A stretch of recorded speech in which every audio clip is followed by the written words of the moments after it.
Woo. Holy shnikes. Oh my God. Hey We're yo, back. hey yo. Yeah. After like a little hiatus, it feels like it's been forever, but it's been like over a week since we recorded. Yeah, It's this is gonna be fucking- funny. Imagine somebody's like binge watching it. And Yeah, they're they're like, not no gonna- time has passed for me. They're not gonna be able to tell. We're time traveling. Hi, Here we folks. I am one of your co-hosts. This is Trent something. I'm here with Lucas Custom, Hey. full dog. Hey, And- this is Christian, artist name Eclectic Sage. We love that. Hey. Yeah, and he only dances on electric stages. Yes, we love Yes. that. It's funny because whenever I perform, they be like electric stage, and I'll be like, "Yes, that's me." Close enough. And then in my first song, it's like it's all about like my name and how like it's not like an origin story thing, but like I shout my name out a lot in the song. So then after the song, everybody knows my name, and I feel like that's important for an artist to kind of be able, especially when you're starting. Like I was watching this Drake interview, and he's like, "Enjoy the moment where you're unknown." So I've been having a blast. he's like electric stage. Yes, that's me. I just walk up to the mic like, yeah, I love that. Yeah. Yeah. I didn't know your lyrics have your name in them. Yeah, well, that first song did, but I wrote that song when I was like 17. So as the time of recording, I'm like 21. Oh wow. Okay. He's got quite the backlog there. Yeah, no, I only got 2 songs out right now.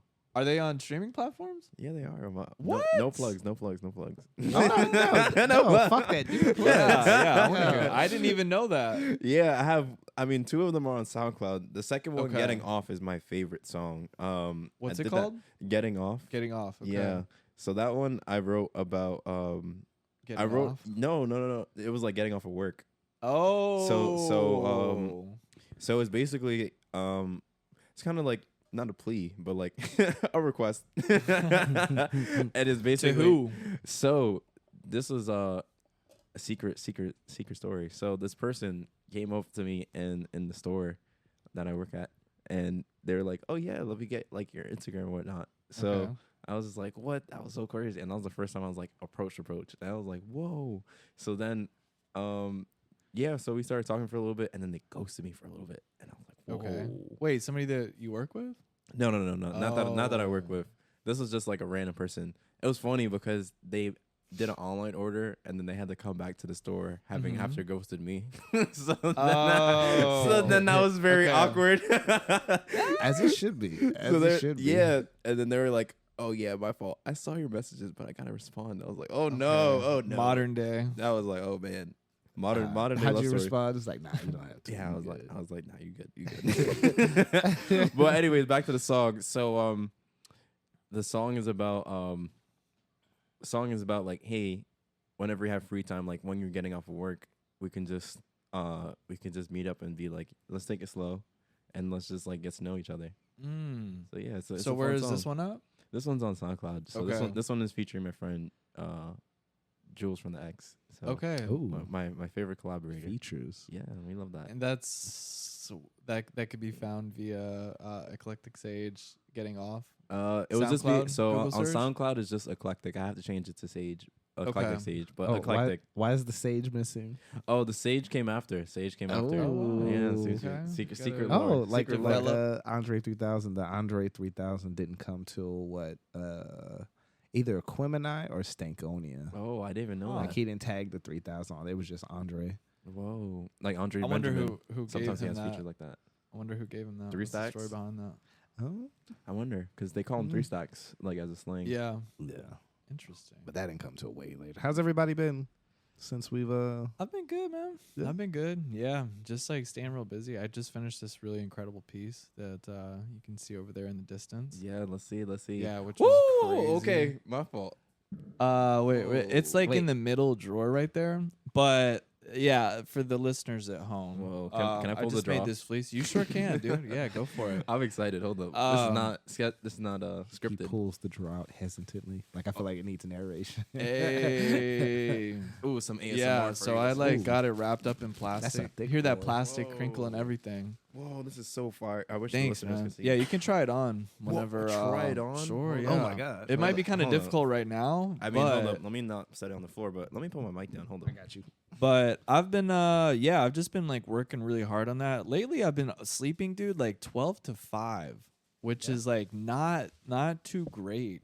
But once I'm like in the flow of it, then I don't know, it always just catches up with me later. Oh my gosh. Hey, so far Christian likes it. Yo, that's Polar Tech too. So literally the same exact material that a Denali is made with.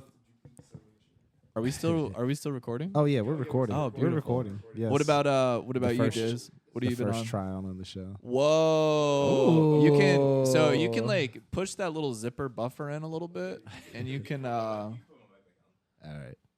You look cozy. How does Whoa, it feel? this is amazing. Yo. Wow, For the this, people this at is home, really tell 'em- great. tell 'em how So, it feels. as a side note, I have my fleece that I wear all the time, and this one is very, very comfortable as well. So, Lovely. I love my fleeces, even though as a time of recording, it is really hot outside. It is. Yo, if you want, you can look at it in the mirror in the bedroom. Whoa, hold It's up. pretty sick. But what about you, Diz? What have you been up to? What have I been doing? So I've been sick. What? Oh, sheesh! Yeah, I you did was, come like, down with something, sick. right? I think it was like the flu or something. I caught it because I went to a I don't know. There's a couple different ways I caught it. When I'm at work, I never take my mask off. Okay. But I went to a escape room with some friends. Such a weird concept. I still don't understand. It's escape room. essentially what it is you get locked in a room and you have to. So it's like it's a game. Okay. It's But like, where does it go from there? So I mean, so essentially, you get locked in a room. You get a scenario. Our scenario was like you're in a bank and you got to find clues and solve puzzles to get out. So I mean, yeah. So it's like it's essentially it's a game where you have to be clever to test your. It makes you feel stupid because you're like, oh, that was the clue the whole time, and you're like taking stuff off the wall when you're not supposed to, and then you hear a voice, that's not a clue.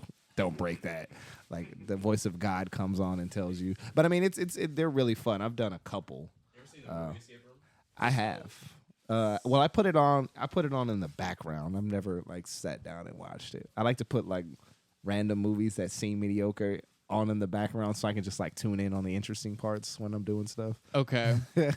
Like for the escape room though, I don't get it because it's like I just didn't know that was a sought out experience. Like I didn't know that people like to like be up against a challenge where they have to escape something. Yeah, It's like you might as well be like, I don't know, pulling heavy things from underwater or something. It's like I would mean, never it's- guess that like I mean, it'd it's be a not- sought out experience. it's like like simulated let's go danger. pick up like rocks. There from, you go, the- like simulated danger. Like Simulated it's like that's or like that's bizarre. or Though. like I playing a didn't- video game I or didn't know- watching a movie. It's just the Roller the coasters. interaction is different. You know what also trips me out? Like some weird shit I don't understand is like the scream rooms or like, all right, here's a bat, here's like glass, here's a few Yeah. mirrors, here's some bottles. I'm actually like, gonna do that too. go That freak sounds the like a fuck future out. episode. A homie of mine is doing a break bar for his birthday next month, and he wants me to come Okay. out, so I'm gonna do that. where So you, like, what drink- is if an escape room is synthetic danger? What is a break room? It's cathartic. Yeah, Like you can okay. release your anger. You can break stuff. You can scream. You can do all that stuff. So, That's yeah. crazy. Controlled and I guess allowable violence.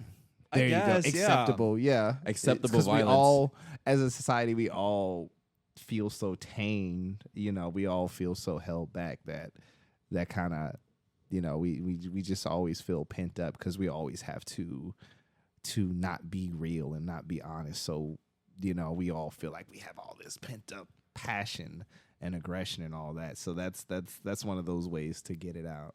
Yeah, you I know? guess that's one outlet. It's the essential of like going in the middle of a field and yell. Yeah, I don't But know. I wouldn't feel like gratified. Well, like, Have you ever I'd done be it? like, no, I Have you, haven't. have you ever How screamed do in you the know woods? you But won't be like gratified. I feel like I would like probably just like my anger would be like very alive, and I would just have like a scratchy throat from yelling. Like, and I'm like, That well, sounds fun. That sheesh. sounds fun. You know what? That sounds like And I a haven't future tried episode it. experience. while we're breaking in. Yeah. Yeah, just But- like But no, go ahead. no, I don't think. I think there was they were like, oh yeah, this is questionable in terms of like, is this a positive psychological outlet for like your aggression? Just to Yeah, go see, to the that's what thing? I'm thinking. So there are critics of it.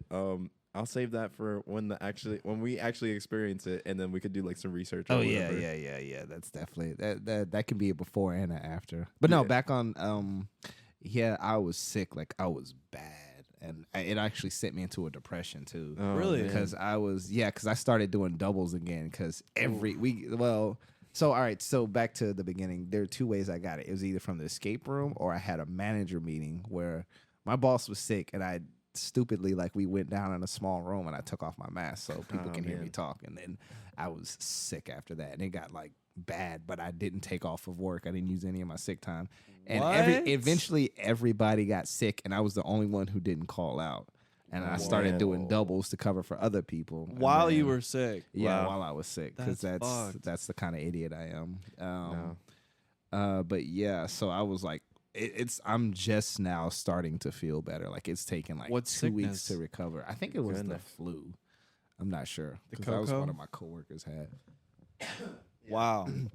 You guys might hear me cough. I'm gonna turn my mic off every time I cough. Good cue to cough. Because it's like hard to talk for elongated periods of time without Yeah. coughing. It's really weird. That's weird. One of my friends too. He was just talking about how he had like just like an extended, like kind of sickness similar to that. it's terrible. But I've been feeling better. I've been That's good.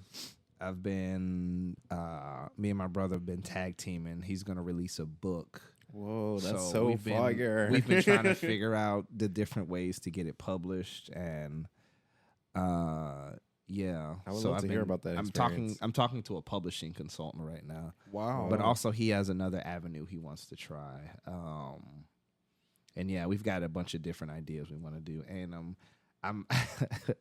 I need to start pushing myself on my own projects because I'm always like my collaborative projects always happen, but my personal projects don't. It's at a stalemate. Hey, I But- mean, yeah. Drake was balance. Drake was on a feature run until he had his own stuff. I was telling Lucas this. I was like, hey, he was. I call it. He was on hook duty. Like he had True. say something or whatever from Timberland. Yeah. Say something, baby. Say Yeah. something. Like, sorry, monetization if we ever get it. But yeah, like he was on that. He was on Aston Martin Music. He was like on that. Such a good song. Did like a little feature run, and then like then when his stuff came around, he was headlining. It was I might be too strong out on compliments, overdose on confidence, and he was just keep on going. If you can't tell, Christian has been on an insane Drake run lately. I have. He literally has. Like, it was last I'm week. just happy somebody compared me to Drake. I like that. Hey. Yeah, shouts out to that. The first shout out of the episode. Wait, You I'm on the know. wrong one. Okay, there it is. Hey. What up, Wilhelm? Shouts out to. I know for a fact you were like sitting at home, like sorry, Wilhelm. He was sitting. He was sitting at home and like, come and rescue me. You know, I heard that song like on an actual really loud speaker the other day, and I was like, oh, like this actually sounds pretty good. Oh, Christian was okay. trying to convince me. I don't know if you heard Search and Rescue. Search Man, this is gonna date this pod in the future. 'cause Oh, it yeah. just came out, but That's fun though. I don't know, just Very a present. new Drake single. But Christian's like, yo, you gotta check it out. I like The it. melody, like, there's something about somebody it. was telling me about that at work. And I was like, nah. But then I heard it. I heard it yesterday. And given I always heed Christian's musical advice and insight with great, value. But the new Drizzy one didn't catch me, and I heard it. I was like, you know what? Okay. I heard like the bass like actually, hit and all the other elements that you can't hear via my shitty wire headphones. Yeah, who still uses wired? But other than that, yeah, I've been struggling with my mood lately, and so now I'm looking into treatments for depression. Really? What Yeah. like the classic? I mean, I've done therapy before. I really need to go back to therapy. I love therapy. Yo, I'll match you on that. I've never been in therapy, but I would try it out. I would give it a try. Therapy is amazing. But what would you go like the pharmaceutical route? I was looking into ketamine treatments. Whoa! Like the lady was supposed to call me yesterday. I've never Sorry, heard of that. continue. Nah, but she never hit me up. So I let's see what's was up she with in a she was in a K-hole. She couldn't. No, I'm just kidding.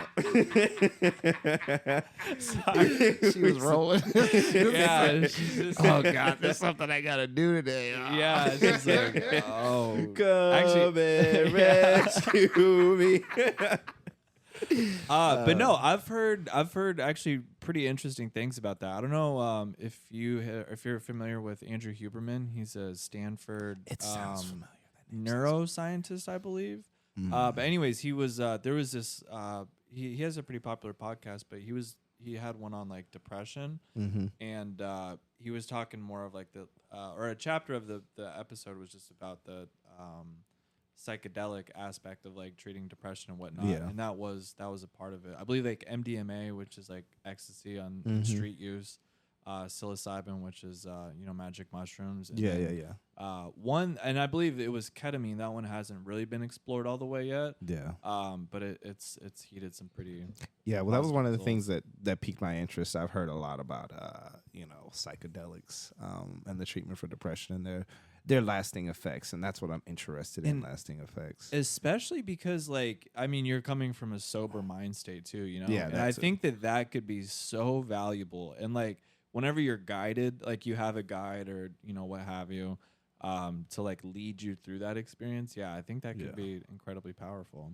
Absolutely. But, I mean, other than that, like I said, just writing my personal projects out, and then right now, it's pretty soon I'm gonna put the wheels on the pavement and get those right. I was riding on the way over here. I'm excited to sit down that's and great. visit that when I get home. But what's been Exciting. going on with you, Mr. Sage? Oh man, so photography. I was just talking about this before. I filled up my Lightroom. If anyone is a photographer, they're gonna be laughing. They're gonna be like, "Oh my gosh, no digital storage." Yeah, I used all my cloud storage, 100 gigabytes, 14,000 photos. I have to sort through all of them. Sheesh. I did not create a naming system. This is terrible. Oh, you didn't name your files? I Crazy. have them separated by folder Okay, and date. okay. But That's fine. You don't name them. Have you edited any of them? I have edited a few, and then I have an Okay. edited folder. So I'm like, I'm not completely terrible, but at the same time, Lightroom, when you use cloud, not like the Lightroom Classic, it moves all your photos to like an all photos bin, and that's usually where I like to edit from. I don't like going into the individual folder to then edit the thing because I Just do dump all the work on me. Yeah, and it's just like, oh my gosh, I really have to look through my all photos, and then I have to figure out how to delete them. I tried putting one folder to Google Drive. My Google Drive was like, pay now, pay now, pay now. Like it was flashing red. It didn't even let me send emails out. I was like, okay, so that's not gonna work. Wow. Yeah, I Yeah, keep it's like- deleting stuff, and my Google Drive is still full. It said 15 gigabytes only, and then it was just. And I didn't even think the file folder. I thought it was gonna be 5 gigabytes for. Got A an couple extra photos. 85. I was shooting in RAW though, so that was my fault. Yeah, that'll. That was no. my- You're supposed to shoot in RAW. Yeah, Do yeah. you? Get those unprocessed. I do like. unprocessed phone. I love files. that little thing that it does, like when you're editing, and then it has like the pixels change when you put the little filter on it. People Yeah. like if you're really deep into photography and you use Lightroom, and you go from Adobe Color to Adobe Landscape, and then you just see the little color switch. I'm just like, oh my god, please. Too good. Yeah, my fault. That's like a very niche thing. But Hey. No, but that sounds like a good problem. That means you've been creating, you've been working. oh Certainly. yeah, That's awesome. working has explains it. I've been working, so photography, recording music, working at school, doing school projects. Like I have a coding assignment where you have to like process files and then put them into like they have like data structures. So you use something called a hash map, and it's basically like putting stuff in a bucket and then trying to put it back out. I know somebody that's coding is like, that's not the right one. Isn't coding like you can kind of like get away with like doing it in your own artistic manner, so to speak? Yeah, there's an art. Or is there a strict black and white, like you have to do it this way? So it's very freeform. I feel like Okay, it's like freeform, yeah, yeah. I love freeform. As a side note, I'm freeforming my hair. So Yeah. Straight up. So I love the word freeform. Anyways, yeah, as far as coding goes, I feel like it's an art. I feel like there are strategies in how you organize it, but everyone's code is gonna look different, and how they approach things is gonna look different. They do have like templates, but songs have templates. So What if Yeah, what if yeah. somebody was just like really cold at coding, like off of YouTube? Could they get a job in the yeah, they coding could. field? They Really? could, yeah. Just like your skills are just like, I mean, incredible. Like they Yeah. like, I don't know who. But I mean, that's what any skill. I mean, That's You true. just made a whole like fleece. You could get a job Making fleeces. making fleeces, Hey. designing fleeces. But, like, I Teaching would how to think- make a fleece. I Yeah. would think that like such a like kind of prestigious, like high paying gig, like something in the tech field where they'd be like, okay, you gotta have that like bachelor's or what have. I feel like Honestly- design or like that like is a little bit more lenient. some like senior positions, but honestly, Okay. when you're like first, it's getting more. It's still an emerging field. Like it's still Yeah. like it has like the. I think out of most of the job fields, it has the highest like growth perspective, meaning Oh, that wow. like in the future is going to be like the most requested thing, especially with the AI. Shout out our AI episode. Go check Shout it out to AI episode. Hey. Give Run it back, up, run it give back. up. We will definitely be going back and forth to that. Oh yeah, there's like been a Certainly. lot of developments in that. There have been a lot of things, and I think as time goes on, we'll just keep on peering in and out. True. Yeah, First episode will be certainly our theme. revisit. General We'll thoughts. open that door and pop our heads back in. Yeah. So, Alright, so- yeah. Speaking of episode topics here, Trent, what do we got today? We have the art that saved me. Ooh. Essentially, the idea is, especially us being artists, we all Yeah. have art that has impacted us and changed our perspective and pushed us to new heights, or essentially saved us, helped us get through tough times. And that's what we're talking about today. So we're gonna start Love with to hear it. Lucas. We're gonna start with Lucas. Yes, yes, Whoa, yes, whoa, yes, whoa, yes. Yeah. whoa, whoa. From the hip. You know, I'm a straight from the hip guy. No notes prepared. Hey, Got it all in hey. the somewhere in the back of the dome. Yeah. But yeah, I mean, yeah, I'll ease in here, you know, comfortably. Yeah, I think it comes as no surprise here. I'd have to say, you know, given art that saved me is a pretty broad spectrum, and to me that applies to really all aspects of life. And in this case, I would have to say none other than James Dean, man. Yeah, I knew it. I knew it. Yeah, shouts out to ease in, James like, Dean. And as I hear y'all and bounce off more ideas, like, you know, whether it be more, not even necessarily more important, less important, but more things will come to mind. But yeah, you know, I'm a huge fan of this man's body of work for a number of different reasons, and I think that you know, one potent thing that comes to mind immediately was just like the artistic drive, the vision, the grounds that had yet to be charted.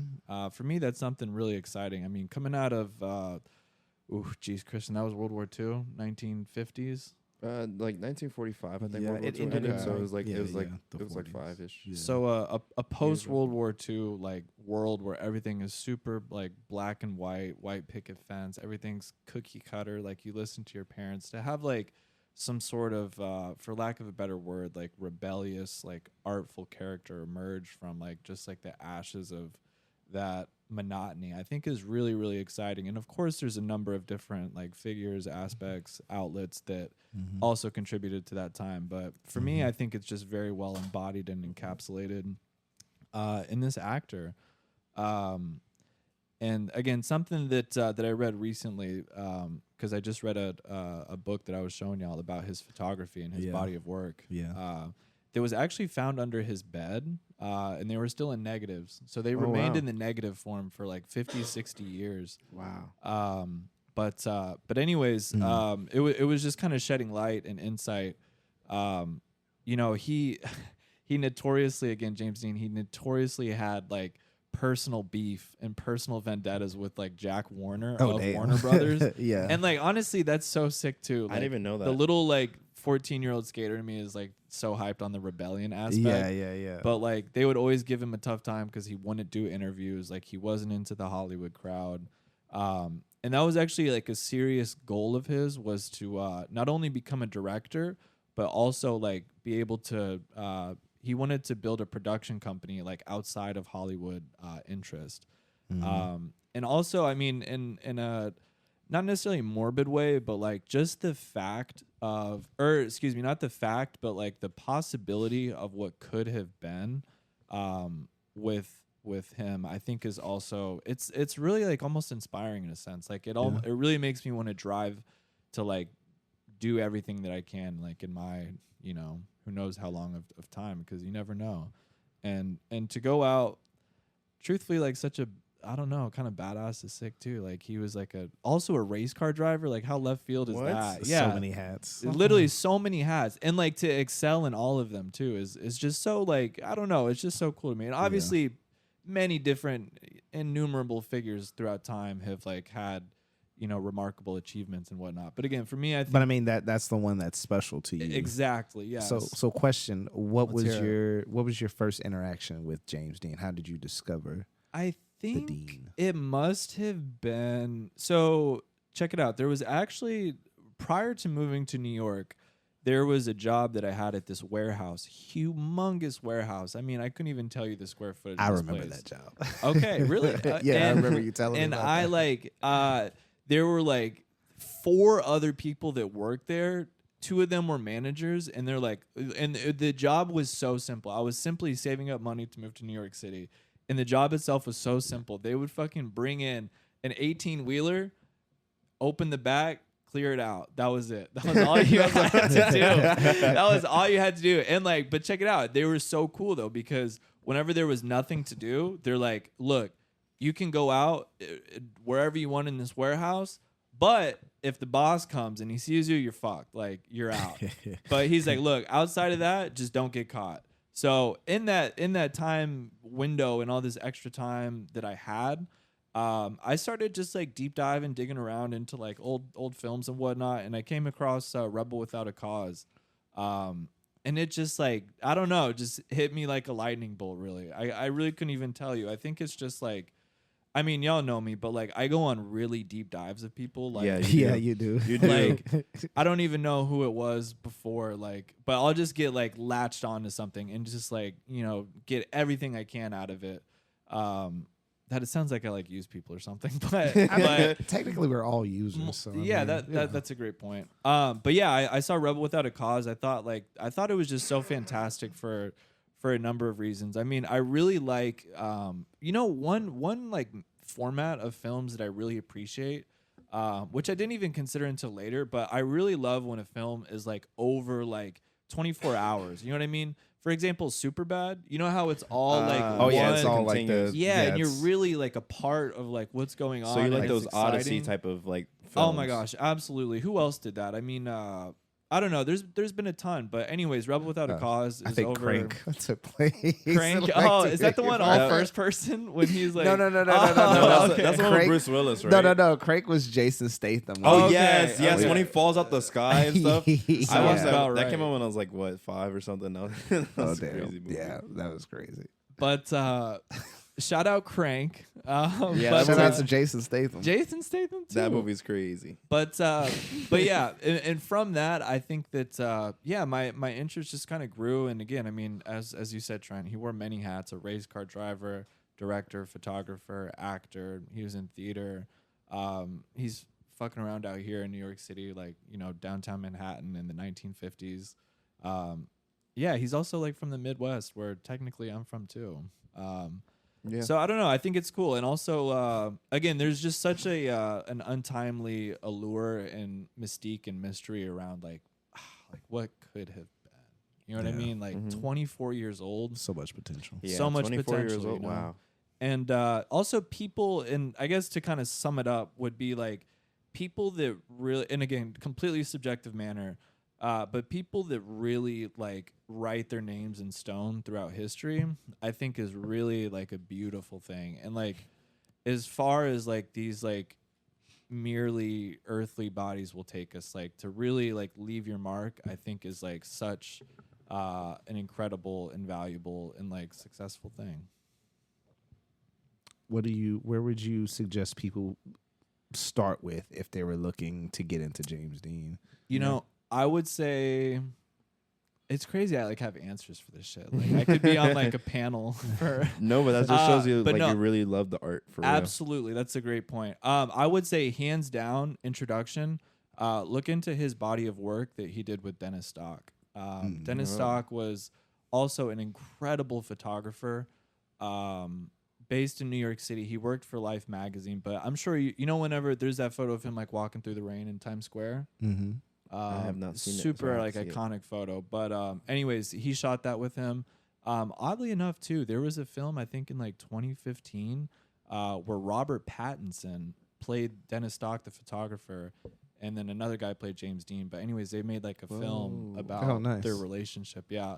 But the body of work is just really incredible. And I think like I truly implore anybody listening to like check out their body of work. Quick Google search. And I mean, as we were discussing earlier, I think through the lens of like photography, you can really get insight as to like who somebody is, and perhaps you'll kind of see what I saw. What so what I guess creative lessons are you extracting from his work and implementing into That's your it. own, if Yeah. any? And, Yeah, how, you know- and how did that save your life? That's a great question, because oddly enough, as I think about it, like I'm not even particularly into any of his mediums. You know, I'm not an actor. I'm not a race car driver. I'm not a director. But I think it's just like the like sheer determination and drive, and that's also like a youthful aspect as well, to where you're like you got your hands in so many different moving parts. It doesn't matter if you're going to be good at them or not. It doesn't matter if you're going to get anywhere with it. Like it's just about doing it. And that's something that I think that he probably did pretty damn well. Just like being out there, getting your hands dirty. Also not being afraid to like do whatever the heck you need to do to make it. James Dean sponsored by Nike. Just do it. Yeah, right. But yeah, and also like just to look cool too, dude. Like to be a handsome guy, like what more could you want? Or not? No, I mean, obviously you could want a lot more, but just to have like a natural finesse, a natural presence, like be photogenic, like, but also be even more photogenic on the opposite side of the camera. You know, where you're the one taking the photos and they look good. And also again, like just like the question of like what could have been. To me, that just kind of like shines light on like the fact that you need to like go out and get it. You know what I mean? Because Yeah, like you there's a have to- lot of people who sadly didn't. Again, countless people, but he's a pretty important one as far as I'm concerned. But I just think that I don't know. There's so much to learn too. That's another thing. Like. Also, like I'll come up on new photos of him, and I'm like, dude, I don't even have this many photos of me. Like, Yeah. like, and like, We gotta get more photos of you. I Gotta guess get more so. photos of Lucas. I I, guess I have a so. lot. But like, to also like, and it's also just kind of like that like kind of it person quality where like everything they do is just like fucking cool. You know what I mean? the Like, it factor. like shout out Pharaoh. Like he's honestly another person. Shout out to like Pharaoh. shout out to Yeah. Pharaoh. The Let's audience hear is it. not- Give him his flowers. Yeah. Yes, shout He'll out be to on. audience Pharaoh. is not- yeah. We'll get him on. He's gonna Secret one day. foreshadowing. But Who is this Pharaoh person? Who is Pharaoh? But like, yeah, somebody that's just like, I don't know, just has like finesse, has grace, looks good doing it, produces great work. That's, I don't know, all traits that I would gravitate towards, I think. So back to Young Sage's question: how did that save you? How did that save me? think? I have like a little slight impression. I think, well, I really want to hear your impression, Christian, but I think that, how did that save me? I mean, I think it just showed me that like, it's possible. You know what I mean? Like it's possible to like, whether it be like write your name in history or do something very like memorable or, even just the fact that like, just like your artistic endeavors are possible. I'd say that's one aspect of it. And it's more so not necessarily like one, like draw the line, this is where it saved me, but it's just like, it's more of just like a continuous push forward, I guess you could say. And again, like me being a person that really loves like deep dives and like reading about people, whether it be like Napoleon or Paul McCartney or James Dean or, you know, whoever it is. There's always just so much to learn and so much to keep digging and like finding more stuff out about and really everything in between. So I would say it's, not necessarily like it saved me in this definitive way, but it like, I'd say it continuously saved me, we could say, just by the kind of ever present push forward, Like a that source yeah, of that it inspiration. that it brings. Exactly. constantly. Yeah. Yeah. It didn't save me. It saves me. Hey, We spit. what was your in Bars. summary? What was your take, Christian? My impression is that like Trent said, it gives you constant inspiration and everything, and also you just love like the ethos, and I feel Mhm. like you're kind of just tapping into like the soul of a person, just kind of For sure, man. just enjoying the presence of the person, Absolutely. Even though they're not here, it's Yeah. it's really an interesting thing. which is Yeah. like the movie Coco. You gotta remember the Coco. name. At what age did he die? He was 24. He was Wow. 24. September 30th, 1955. I want to say. Oh wow. Wow. Okay. Yeah. That's like 3 days after my birthday. There Well, I was wasn't born really. yet, No. but Dang, John, you Coming remember when soon. that happened? I do. I was like, no, not But this, James Dean. uh, There was a dude trying to take a left. He was like a what do you call it when you do like AC work? Anyways, yeah. he was a student. Anyways, this guy tried to take a left. He was in his Porsche. I think there was he had like one of like the 75 Porsches that were in the United States at the time. Anyways, head-on collision, Wow. broke his neck, just like totally cashed out. Yeah, didn't make it, but 24 years old, man. That's Wow. crazy. Yeah. And he lived such a life. yeah, And, man. no shouts out to reckless drivers. You get no shout out. Not at all. That shit was Boo. Oh, whack. and the thing is Wackety-wack. like the guy that he was in the wreck with, right? Mhm. Middle of nowhere, California. He was actually going to a race, but the gentleman that he collided with, yeah, if Dean was 24. This guy's name was Donald Turnipseed. He was never held. What a last name. Turnip seed. Turnipseed, yeah. He was never held like accountable for it.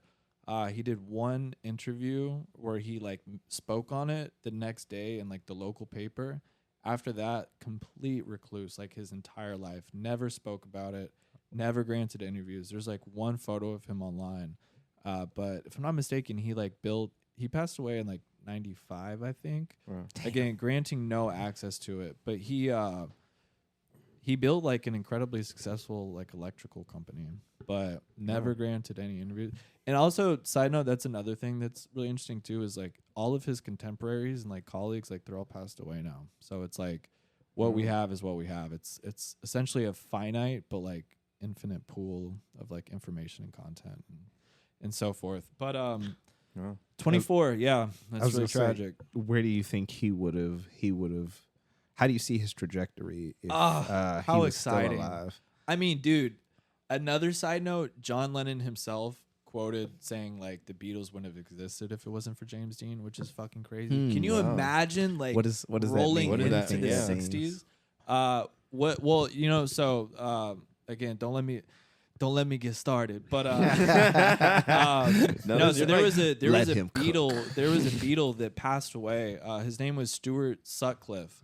He passed away before they really Sutcliffe, took off. these Yeah, names. Wow. he was a painter. He was an artist, and he was the original guitarist, I believe, of the Beatles. But this dude was like a complete spit and image of James Dean, heavily inspired by him. And this guy was kind of like the crux of the early Beatles. Wow. So yeah, he was accredited that they wouldn't have been around. But where his trajectory would have gone, that's a great question, man. I would have loved to see like what he could have produced as a director.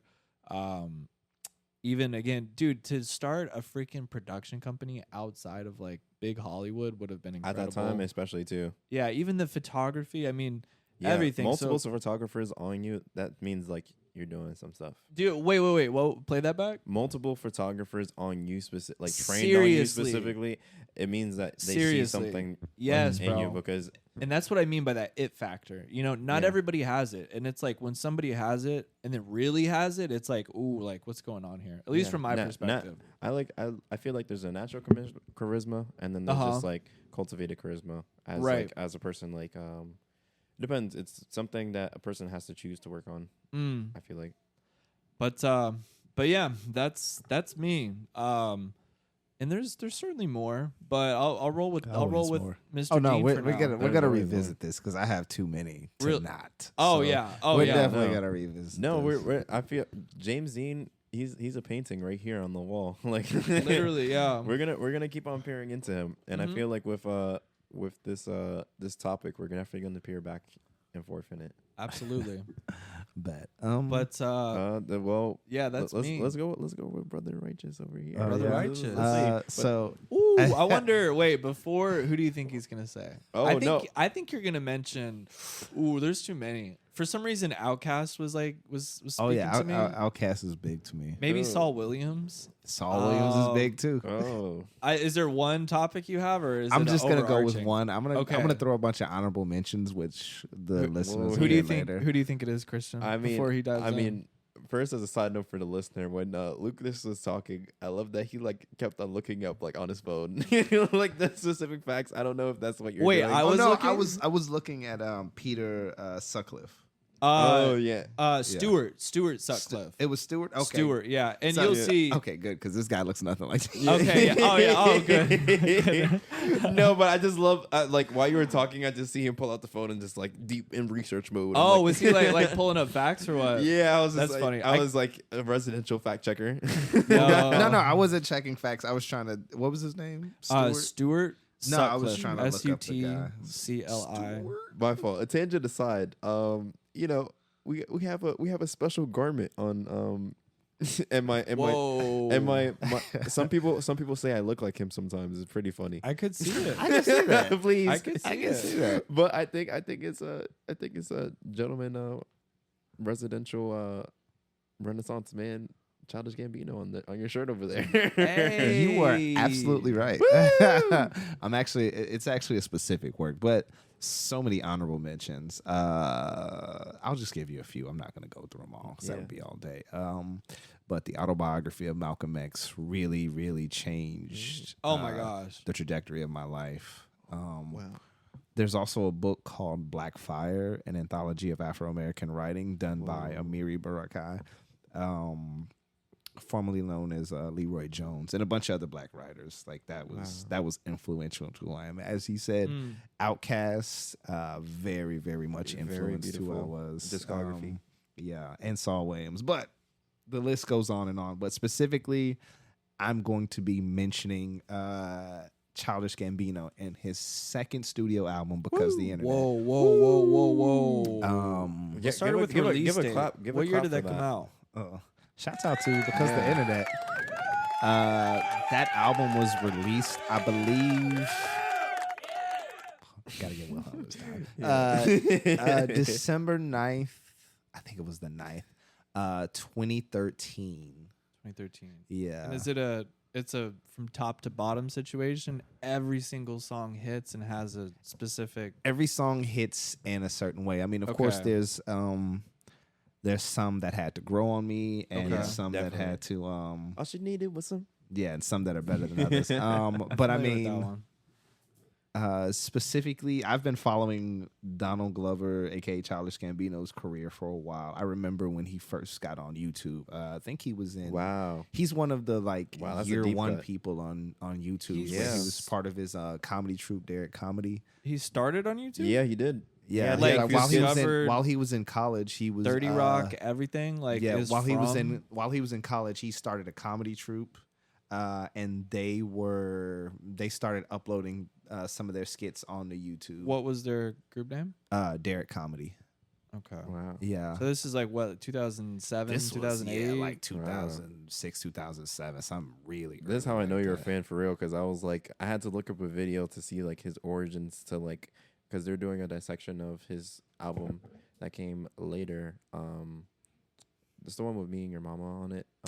Awaken My Love. Yeah, Awaken My Love, Mm. and like kind of did a whole like deep dive of his life. But like you were watching from like the YouTube era, so I was like, shout out to you, because like Yeah. very few people know that. So I was just like, yeah, I had he's no a fan idea. for real. Yeah. Oh, and then so moving forward, I discovered his music through because Derek Comedy, the troupe he was with, they came out with a movie called Mystery Team, and he started releasing music through there. But he was doing music before under MC DJ, where he was making beats and all that other That's a stuff. sick name. Yeah, That is fire.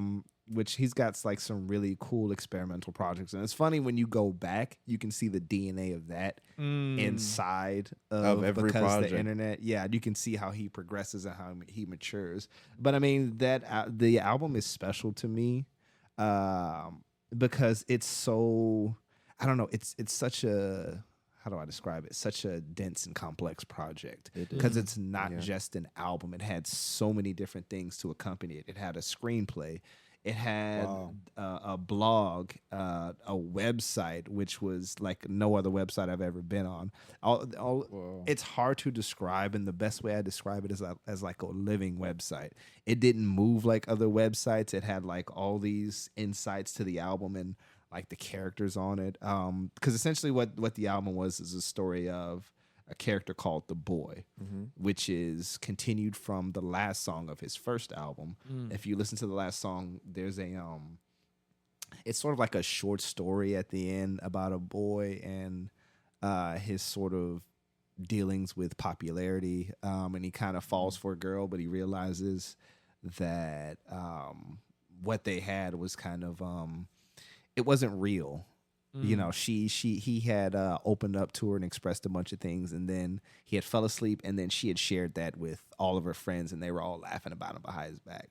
And so, jumping to the next project, which is Because the Internet, it's the story of him and how he's trying to navigate the world and how he feels helpless and dealing with the passing of his father and all these other things. But yeah, you can still find the screenplay. The website obviously isn't there anymore. Yeah, not? sadly. Okay. Sadly. But you can still find. I don't know. I was looking for it before I came. I can't You- find the website. you can- could use Really? something Huh. called like the Wayback Machine. It may work for I've it. heard of that. Yeah, the Wayback Machine. I think it. If I'm saying the right website, it has like an archive of like most, if not all, the web pages that like existed at like a certain period of time, and you could like go to like I don't know Google.com and go back. It should be the Wayback the Machine. Wayback Machine. Yeah. I'm gonna try that. Yeah, I feel like for the subject matter that you said the album was about, I feel like where he was in his career, given I have a little bit more than peripheral knowledge of Donald Glover and his career, but I feel like that must have been a pretty great time to like understand where he was and like relate to him as an artist, because that must have been, I mean, that was before like real main, like obviously This Is America, like before. Yeah, that was that was before that. probably Yeah. prior to him like on TV and whatnot as well, right? No, Or he had he been had some cameos on 30 Rock. I think he had like 3 because he was Okay. writing for 30 Rock. Okay, so he I was bel- like more behind the scenes. He Okay. actually met his producer. Ludwig Ludwig Göransson. Göransson. Yeah, is that how What's you his name? Göransson? I think it's Ludwig Göransson. Ludwig Shout out to him. Göransson. Yeah, he's- shout out to him. His body of work is so beautiful. He scored Tenet. He scored Black Panther. Oh, I was about to say scored- Black Panther. Yeah, I he had to scored- score to that. How did he partner up with this guy in 2013? So he met him on the set of Community because he was Okay. doing some of the music work on there. Such talent on that Yeah. show. Just generally, you had Justin Roiland. You had like all those people over there. Just On like Community, yeah, the Russo the brothers, Russo, like Dan just Harmon. Dan Harmon. Mm. Yeah. Well, I don't think Justin Roiland was. I think it was just Dan Harmon. Dan Harmon was that one. Yeah. So Yeah. what I'm thinking Rick and Morty. topical features and attributes of that album that you said he spoke about? He feels lost. He's navigating. What parts in particular would you say it spoke to you? Even like on a song basis, like a bar basis. On a bar basis. I mean, Bar I mean, basis. first, what It's- is your favorite song on the album? Because I have the album in front of me, and I listen to. There's a podcast on Spotify. It's called Dissect, and I listen to. Oh, they're good. Yeah, I listen. Secret thing. I'm on one of the episodes for one of the series. What? You can't know? First podcast cameo. Whoa. Wait. Wait. Was this a recent cameo? Why Can- can't you can- Oh, say you it? can't- Since can when I are you reveal? coy? it's a secret Easter egg. Wait, secret, is secret Real, lore. real sage heads know. Yeah, see, see, I have to have some mystery of my own. Ooh. James Dean expired. Whoa. he's appearing on that podcast as Electric Stage. not Yes, as Eclectic that was Stage. before I had the artist name. Before. Yo, side Oh, note. wow. Sorry, that just reminded me.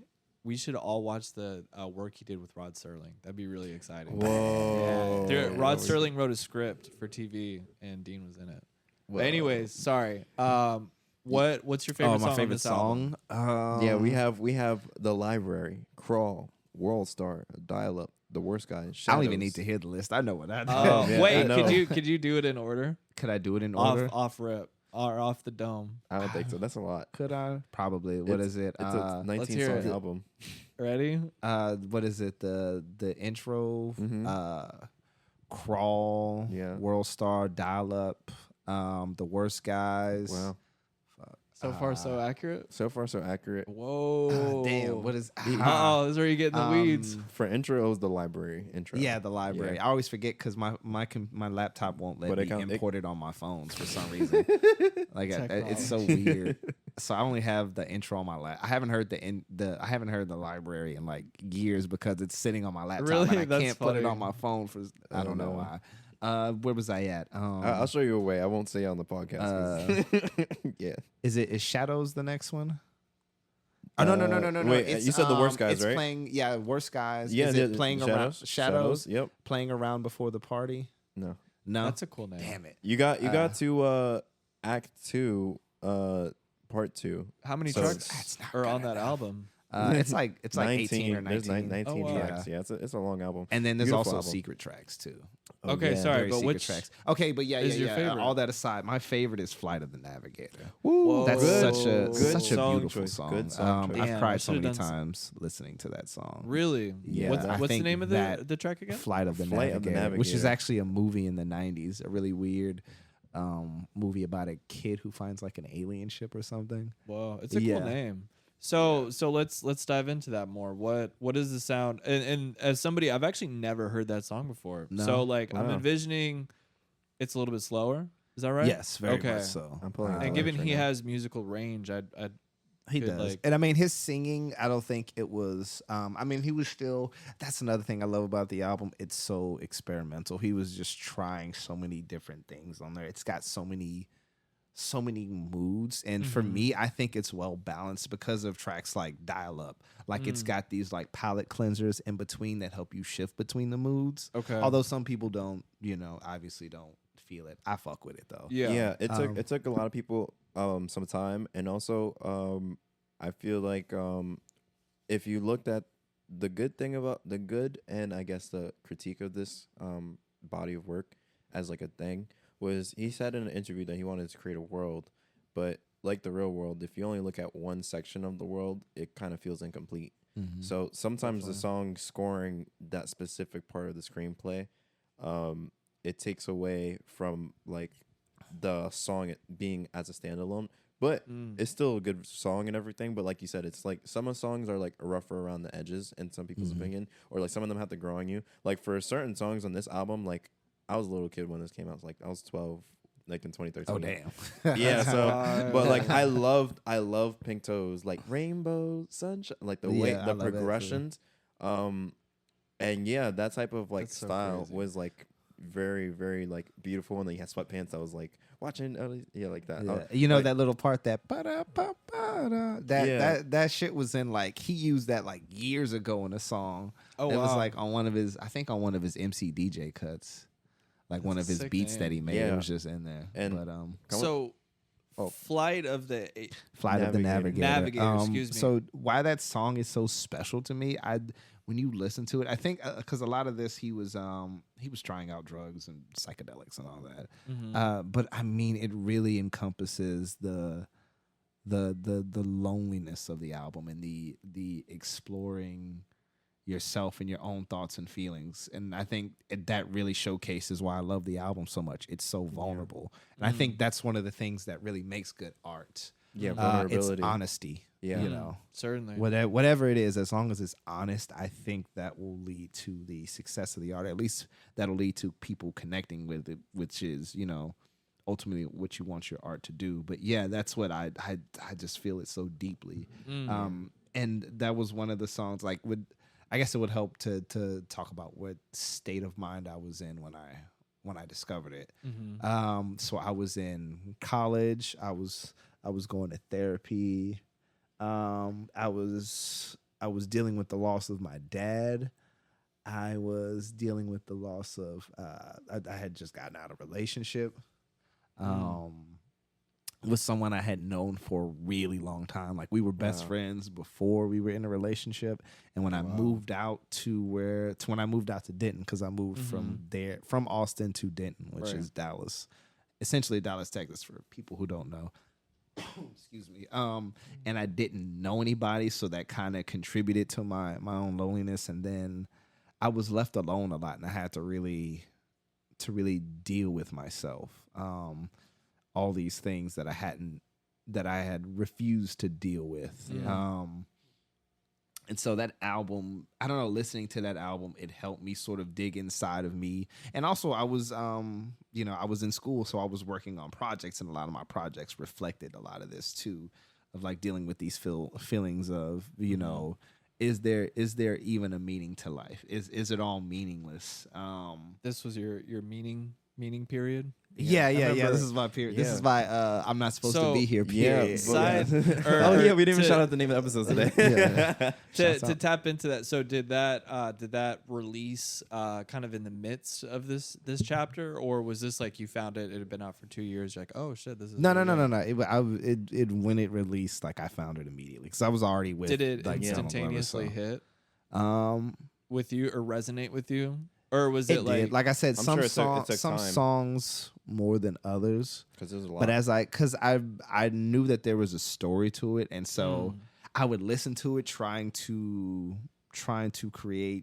recreate that story, and then I found out about the screenplay, and I was like, Yeah. oh shit, let me So- go. And then with the screenplay, there was also video clips online. So as you're reading the screenplay, you're supposed to listen to the music and then play the video clips as well. So what does one do with the screenplay? Is it just like straight text? Yeah, it's text Okay. and the video clips, Oh, and then you yeah. play the music as well while you're. So he like you're shot a going mini through the film story. for it. Basically, it was like sort of. it was like a film.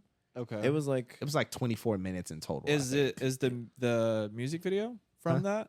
Or No. Okay. The no, music no, video unrelated. isn't, but For 3005, that is. yeah. oh Trey has it on shirt. That's a fire shirt. yeah, and it's funny though. A lot of people don't talk about the other music video for 3005 because there was 2 videos. Whoa, I didn't even know. There was Whoa, you're putting there Christian was on. it was featuring porn star Abella Anderson, who was in, I think that's her name. It was Abella something, Yeah. but she was also in Clapping for the Wrong Reasons, which is another video project that was released with the album. That's what I'm which saying. It kinda was like a tied into whole it. world. Yeah, of there's content. so it was many so different much things. stuff. It was like the first 50 people that bought the album got like a what do you call it? The fucking memory stick. It had like, Like a a bunch hard of drive or Yeah, like something? a hard Yeah. drive. There you go, like a hard drive, and it had a bunch of coding stuff in it. Yeah, Yeah, and then you it's- decipher the code, and and then it- it was like yeah, somebody What? deciphered a code, and there was a secret song on there. It was an a cappella song. there were secret Wow. pop-ups. And then then the song that the acapella song matched up with another song that was released on another album that was just an instrumental. And so with Jeez. that, it made a complete song. Yeah, like the shit runs deep. What was the Wow. question? No, What was I because we talking were. about? Well, I think the last question that I asked was like the period in which it came out, and if it Oh, yeah. instantaneously. Where I was. So I mean, like I Resonated. said, some songs didn't, but I think the struggle of me trying to understand that kind of was coupled with the struggle to understand life. And I mean, I think the songs that I didn't, well, not, I wouldn't say didn't like, grew on me, but I mean, most of the songs I rocked with immediately. Like I love 3005. yeah. World Star, I have a special relationship with that because there's a good friend of mine. He used to send me World Star. Like I was Who separate. was it? Who doxed his ass? Who was it? Wait, was it We're Chris- gonna Oh, dance the man. Yo, my friend. No. Actually, I can say his name. Oh Why my can't I- God. Yo, Courtney. Yo, we can say Okay, Courtney. dude, I know Courtney. Yeah. Courtney's crazy. He Yeah. is the But he's the no. cat that's sending World Star videos for But, sure. yeah. That's I love the great. bleep on top of it. Yeah, it was like, it was like a. Wait, but why can we now say it? Because I was like, wait, there's no reason to take his name out. Okay. He's not ashamed of his World Yes, Star knowledge. he would not. World Star was a Okay, crazy wait, thing. but what type of videos and what era, what year World Star is this? This is And what type of videos? 2013. You know, there's 20 always this when is they peak would World Star, I when they think. were doing fight comps. Like, Okay. World Star. Because they I'll did never- they did transition into like BuzzFeed, so it's kind of Yeah. hard to Yeah. like. No, know, but the but- fight content. You were watching fights, Christian? The fight comp. I'm just gonna Yeah, say the fight 5-year-old. content. Pause. But beat, like if we're using screenplay, like whoever like writes screenplays, beat. They're gonna laugh. But yeah, that I was like 12, and I know my stepbrother at the time. He would have like World Star videos like on his phone, and he'll be like, "Oh my gosh!" Like, and I saw them Yeah. tangentially. I didn't have a World Star account or anything. That's a great Like, It word. was just like it was just something that Tangentially. yeah. It was just I was in my Yeah. own little circle, and you know, so just funny. a That's line like- just came off on the side, And Yeah. that's what's crazy about this album. Like it is so much. I feel like it's aged well, but it is also so much a product of its time. yeah. Mhm. Cause that world, like listening, like I think I listened to World Star on the way over here, and it just like sent me back. Like it was crazy. what's I know his people angle nowadays don't even know on- what World Star is. They Yeah, would that's have crazy. to, Yeah. right? I think it's still in my saved website. I'm It's crying. like I'm sure it's still Okay, functional. wait. every now and then I'll jump on World Star. Still. Now I have what type of videos was Courtney sending? What was his he was- palette for he World said Star? the fight comps. Yo, I'm not gonna tell it all, but here's a quote, and he'll Okay. understand it. Okay, let's Yo, they put the butt stuff at the end. Oh my god. Okay, I would Oh, man. I would have a hunch there'd be some freaky ish in there too. So that's, Yeah, like- that's hilarious. They're still popular on Twitter. Really, Yeah. but like, see, I remember World Star. Like, for me, it was like it looks like a website from like 1998, and you would just scroll through like 500 pages of like random videos. Is it like that now or no? Like, or I mean, it's still the same format. It's still It's the same still old the World same. Star. I mean, it's the I same think, old World you know what? Star. I don't think people give World Star enough credit because it's got like the ignorant shit, but it's also got, you can learn a lot from World Star. Are Like it's people- got like a variety of videos on there, but people only highlight the ignorant Yeah, shit. do we 'cause need that's a what World most Star people go to. EP? I'm Shit, crying. do we? That'd be Damn. crazy. That's like you should do that, and then just paparazzi culture and TMZ and the World Star era. Anyway, yeah, So, back to because of the internet. Yeah, like most of the songs I gravitated towards Flight of the Navigator Mhm. instantly. Okay. Yeah. Actually that one Huge. might have been, I feel like I don't want to say hard listen, but it was, but it was because it forces you. I feel like you're listening to the song, it forces you. I just Look want in. to What were say you the gonna intro Christian? because I looked up the lyrics and Crawl. yeah for Flight of the Flight of the Navigator. Navigator. Okay. Yeah, so I looked up the lyrics and I love the intro to the song. That's why I was like I had to pull it up. Let's hear it. I had a dream. I was flying over all of us. There were so many pretty people, so many pretty faces. I talked to some birds. I fell in love again, and none of this ever ended. Everything just kept going and going and going. And even when you laughed, you cried. And even when you were sad, you were really happy because you were here. And I got to meet every star, every planet, everything that made me. And we all kissed and became the same. We became the same. We became the same. And then the verse one, who would have thought this? We almost lost it. When you lie inside Of darkness. of darkness, it's hard to see, and we sleep in tradition. Keep him off in the distance to tell you that I haven't been. Like it's that song. Yeah, a lot of it deals with like a death poem. and the fear of death. And nihilism. Yeah, exactly. And it's such a fucking great song. But I have another version of my phone. Whoa. Because he did the Deep Web tour, which I could have went to and I didn't. Man. Have you seen him? That boy I don't even haven't tour seen no him more. live. Okay. That Oh, boy I've don't tour seen- no more. Really? I've seen him live, but not performing music. I seen him when he Ooh. came to Austin to debut his Derek Comedy movie Mystery Team. Where did he play in Wow. Austin? This was during South by Southwest. He didn't play, but he was on stage doing a panel, and where they at? showed That's the fire. movie. This was at one of the Alamo Draft House Oh, downtown. sick. Wow. Very cool. But yeah, no. But back to the song. Fuck, what was I gonna say? Shout out to seeing artists like as they're developing, because like, imagine. I feel like with his career in general, from my observation, like, he really hit the benchmark for every franchise and everything that he really wanted to do. I know he I know he still wants to create stuff, and that's just natural for an artist. Mm-hmm. But like him during this period to like see, I'm sure his version of himself looking now would be very appreciative of all the choices he's made. That's all I'm gonna say on that. So somebody again who's not that well versed in his entire body of work, just as you described this album and its delivery and its packaging and its like multifaceted elements, that's really reflective of, I mean, how diverse and like I guess wide his skill set is as well. But they're all, it's interesting too because they're all different mediums, but they're all like just the same. It's really interesting. Like film, music. Did he produce his stuff too? He produced some of it. I think, and then like a transcript, or whatever. Like that's wild. I mean, he works on Atlanta. I love Atlanta. I love it. One of the one of the best shows ever made. One of my favorite because it feels that might.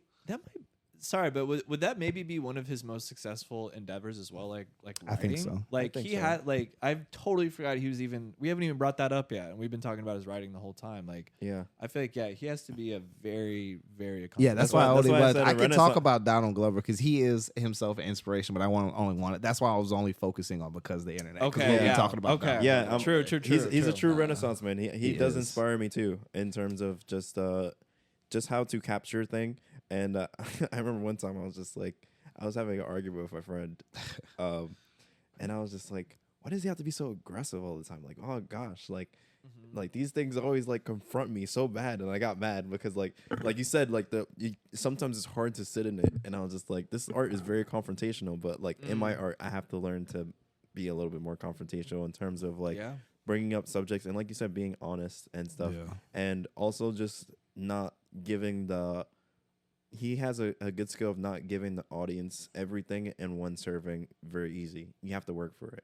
Absolutely. Which is a very difficult thing to do as an artist because you want to cater to your audience. Yeah, you want to keep their attention, and so many times that could lose people if they have to. But he does it in such a strange and fun and himself way. And I think it still manages to be entertaining and emotionally and heartfelt and everything too. And so you would say that. But yeah, no. Back to the song because I didn't finish with "Flight of the Navigator." Yes. Yeah. Oh yeah. I'm sorry. You were going back to it. So there on his Deep Web tour, there was a different intro. Yeah. And it's just as good. I'll play it for you. It's got It's done by Gabrielle Union, who oh yeah, that's right. So the screenplay had like a whole cast too. Okay. Chance the Rapper was in it. Rick Ross played his father. Janae Aiko played the love interest. What a lovely It had like there was even a poster. I got the poster too. What was didn't he do a film with Rihanna? Is that right? He did. Okay. What was it I watched called? that over COVID, if I'm not mistaken. It was on Amazon Prime. Yeah, Amazon Prime. We both fans for real. Yeah. Fuck, what was that? I can't remember. I was about to say Gullah Gullah Island, but that ain't it. It was something like that. We started with the Guava Island. That's what it was. Oh yeah. But no, that album, in a company with therapy and focusing on my own art and other like stuff I was listening to too. Mm-hmm. I was playing Nipsey Hussle a lot too. The Marathon Continues. That helped me get through college. Anyway, but I didn't know that was like that old. One of or like that many years ago. Yeah. One of the things, but I think that Nipsey came out in like 2011, 2012. But really? It still hit though. What an inspiration as well. I didn't know he was. Wow. I thought that would have came out like 20. I don't know, later. Interesting. But yeah, and I think one of the things that you see in that song, one of the things that he mentions is one of the things I really realized that year, especially with dealing with like how much older I was than my peers. It's like everybody doesn't have their shit figured out. You know, it may seem like that, but we're all just sort of trying to. That's a big lesson trying to get through it. Mm-hmm. You know, and it's like no matter how the grass is greener thing, no matter how it may seem, people are just trying to figure shit out. You know, true. And it's fine, and it's okay not to know. You know, and not to, and it's okay not to be okay. Like I was really exploring my own mental health. And I think with that album, that's a lot that he did with that vulnerability. Like he bared his soul on that album. Yeah. So. Wow. And that was for the album in whole, or were you speaking of that particular track? That particular track, but I think it's laid out over that because he covers so much through all the tracks. Question regarding the album in particular: would you for say Does this hold more of a nostalgia element, or is this like residual inspiration that you're getting? I think off it's of this? residual inspiration. Okay. I think I thought of it because I hadn't listened to it in a while, but then I don't know. I don't remember how I got back on it before we were even gonna do this episode. That's the best. You, like, hop I back think into something. I heard a song and I was like, "Fuck, I still fucking love this album." Oh yeah. And then I went back and listened to it, and yeah, it's still like, it still does. It still holds those qualities that inspire me. Like, because I think there's a lot of that, a lot of those things I'm lacking right now because I think I've been leaning more towards survival mode as opposed to creative mode, and it's sort of reminding me like, hey, this shit doesn't make you happy, and you need to get back to that. You know, absolutely. What do you think about the synopsis of the album, like his final conclusion in terms of like where the boy ends up, or like Flight of the Navigator, like how everything is because the internet, like a lot of the themes or everything kind of stems from like the isolation, and we talked about this in like some of our episode of like the dealing with like AI and how like everything kind of like separates and kind of like isolates as like a result of, and that album kind of deals with like a lot of isolation as you engage with multiple like contents and mediums and everything. Absolutely. But he also speaks to the fact that like technology and like coding and all that type of stuff and being able to work with technology will be something of I guess of general like basically something that we all should kind of aspire towards, like being a part of the thing. And he deals with this in later albums like Algorithm and stuff like that. The sense that we're all going to kind of be absorbed by this technology. And if I'm like misquoting it, but yeah, like this technology is not going away essentially. So trying to create like a good relationship with it, and how that deals with like our relationship with time. Like I said before, like 2005 is just like, how is a love supposed to last for like that long? And it's just like, hold up, no matter what you say, what you do, and then he just keeps on going, and trying to deal with like the optimism of like being in love or like that type of stuff, while also dealing with like your like fatalism. Yeah, like your the inevitable end. Yeah, the inevitable end, essentially, like that you're a finite being in that something. you would say that that's like a prevalent topic of the album, or aspect That's of the album. one of them. Yeah, One of absolutely. them. Okay. It's like dealing with Never listened to it top to bottom. But what was the question you had for Trent? Yeah. Was it about the storyline? You said? Yes. How does he feel about like the themes tackled essentially? I don't, that's a complex and what are one. they for the non-listeners like myself? The themes? Sure. Yeah. At least from your own perspective. Yeah, from your perspective. What are they, and elaborate on them? That's a lot. That's a lot. We'll go like top 2, top 3. Top 2. But I would say Mortality. That seemed to be a definitely mortality. Yeah. Okay. Drugs is definitely a theme in the album too. Drugs is. I've never taken him as a drug guy. Well, not that like we all go through like chapters. Well, I think, but the- like he was like think outward in that with it. period. Yeah. He was Okay. definitely talking about like taking psychedelics and all that. I think that definitely helped influence the album. So he's not Perky's. He's No, but it was like Gambino's on the psychedelics. Not it's the, Pink Toes. Pink Toes is like a reference to I think drugs as well. I don't know which Okay. one, but that But was one of sorry. them. So yeah, drugs were an drugs aspect. are a definite theme, but I think it was that was more leaning towards finding yourself and experimenting. That's what it was a part of. Okay. I don't think it was like drugs to just like let's get high. But Yeah. it was like it's a theme of like constantly searching for something. Okay. Introspective. like, Introspection. exploration. I want to say searching for something real. But I think essentially all of our human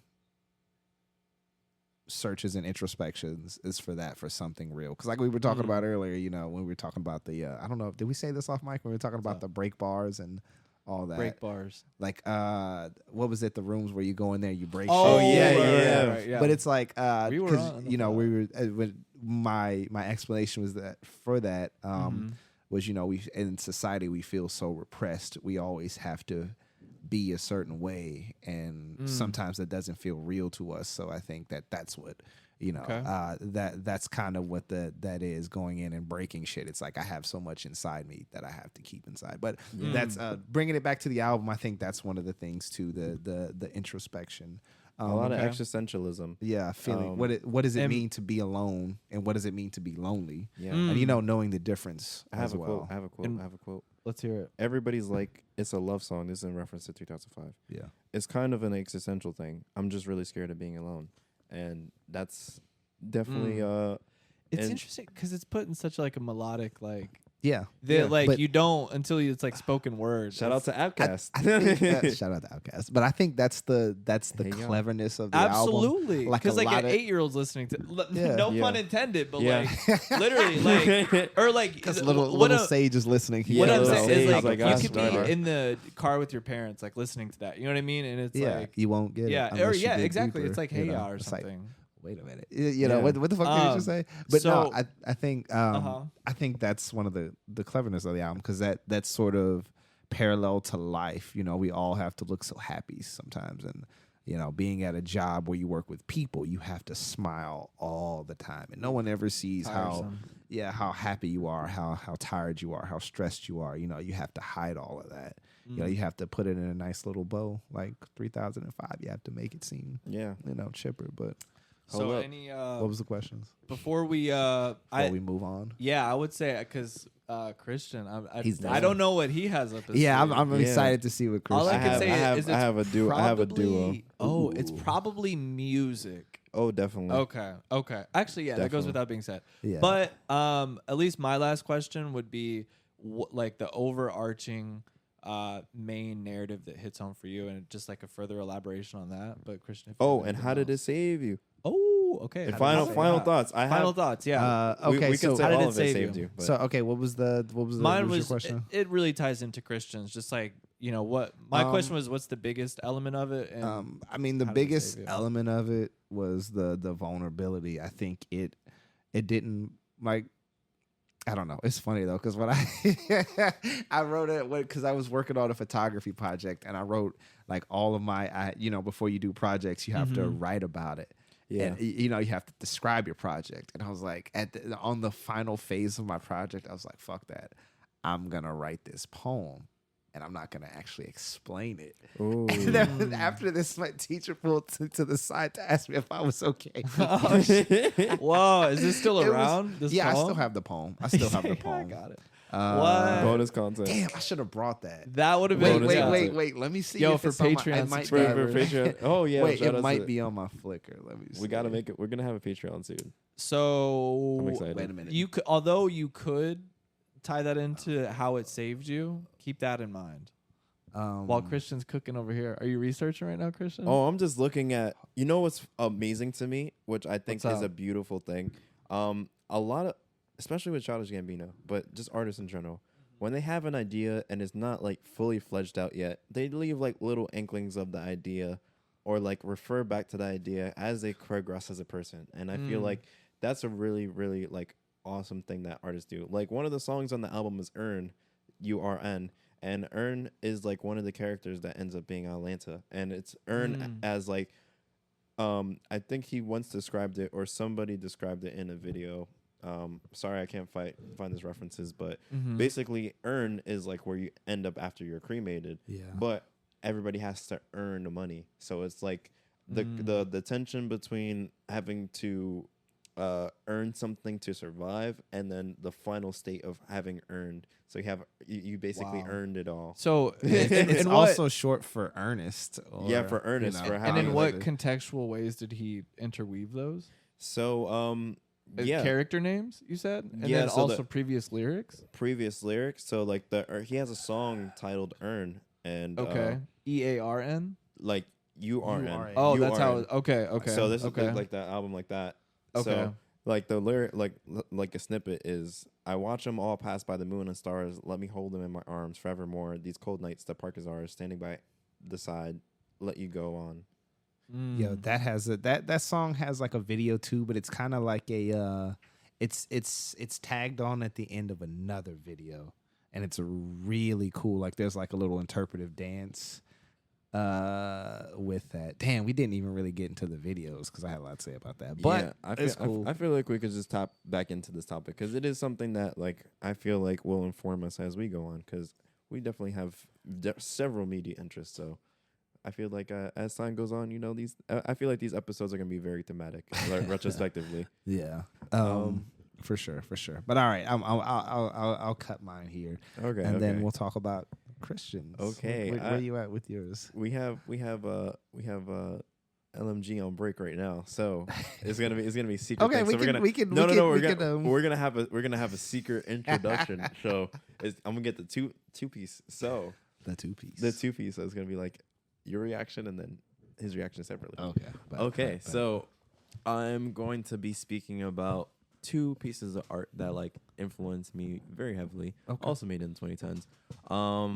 I would say Shouts out to the to 2010s. Pimp a Butterfly by Kendrick Lamar. Oh, Kendrick Lamar is my favorite artist. Like people want to be like, oh yeah, you have to have a favorite art. You have to have like a top 10 list when it comes to hip hop. Like no, I just have it's K. Dotton. yeah. Like I have just because I listen to so many artists. Like I was saying, my Spotify minutes a year is kind of crazy. Like I had a 15. It was like 116 minutes. No, 150 something minutes. I don't even know. It was like an equivalent of 300. How many days was it? Like it was like 151 days out of the year. It was something. It was like equivalent in like streaming minutes. So Yeah. just like imagine. And I have like 8,000 right now. I have like 8,700 songs on my Spotify. Like I really be in the trenches with music. But So wait, I'm sorry, I stepped off for a second. Did I miss? no. Oh, I was gonna be gave it a tight. couple Okay. seconds, but it was To Pimp a Butterfly by Kendrick Lamar. Whoa. That one makes is sense. that one is one. I'm not gonna speak about it too much because I feel like it's very layered. So That's the best part. so no, but that's not I'm just kidding. Yeah. that's not the one that saved me. That's the one that I So guess will be. that's an honorable mention. That's a very very honorable mention. Okay.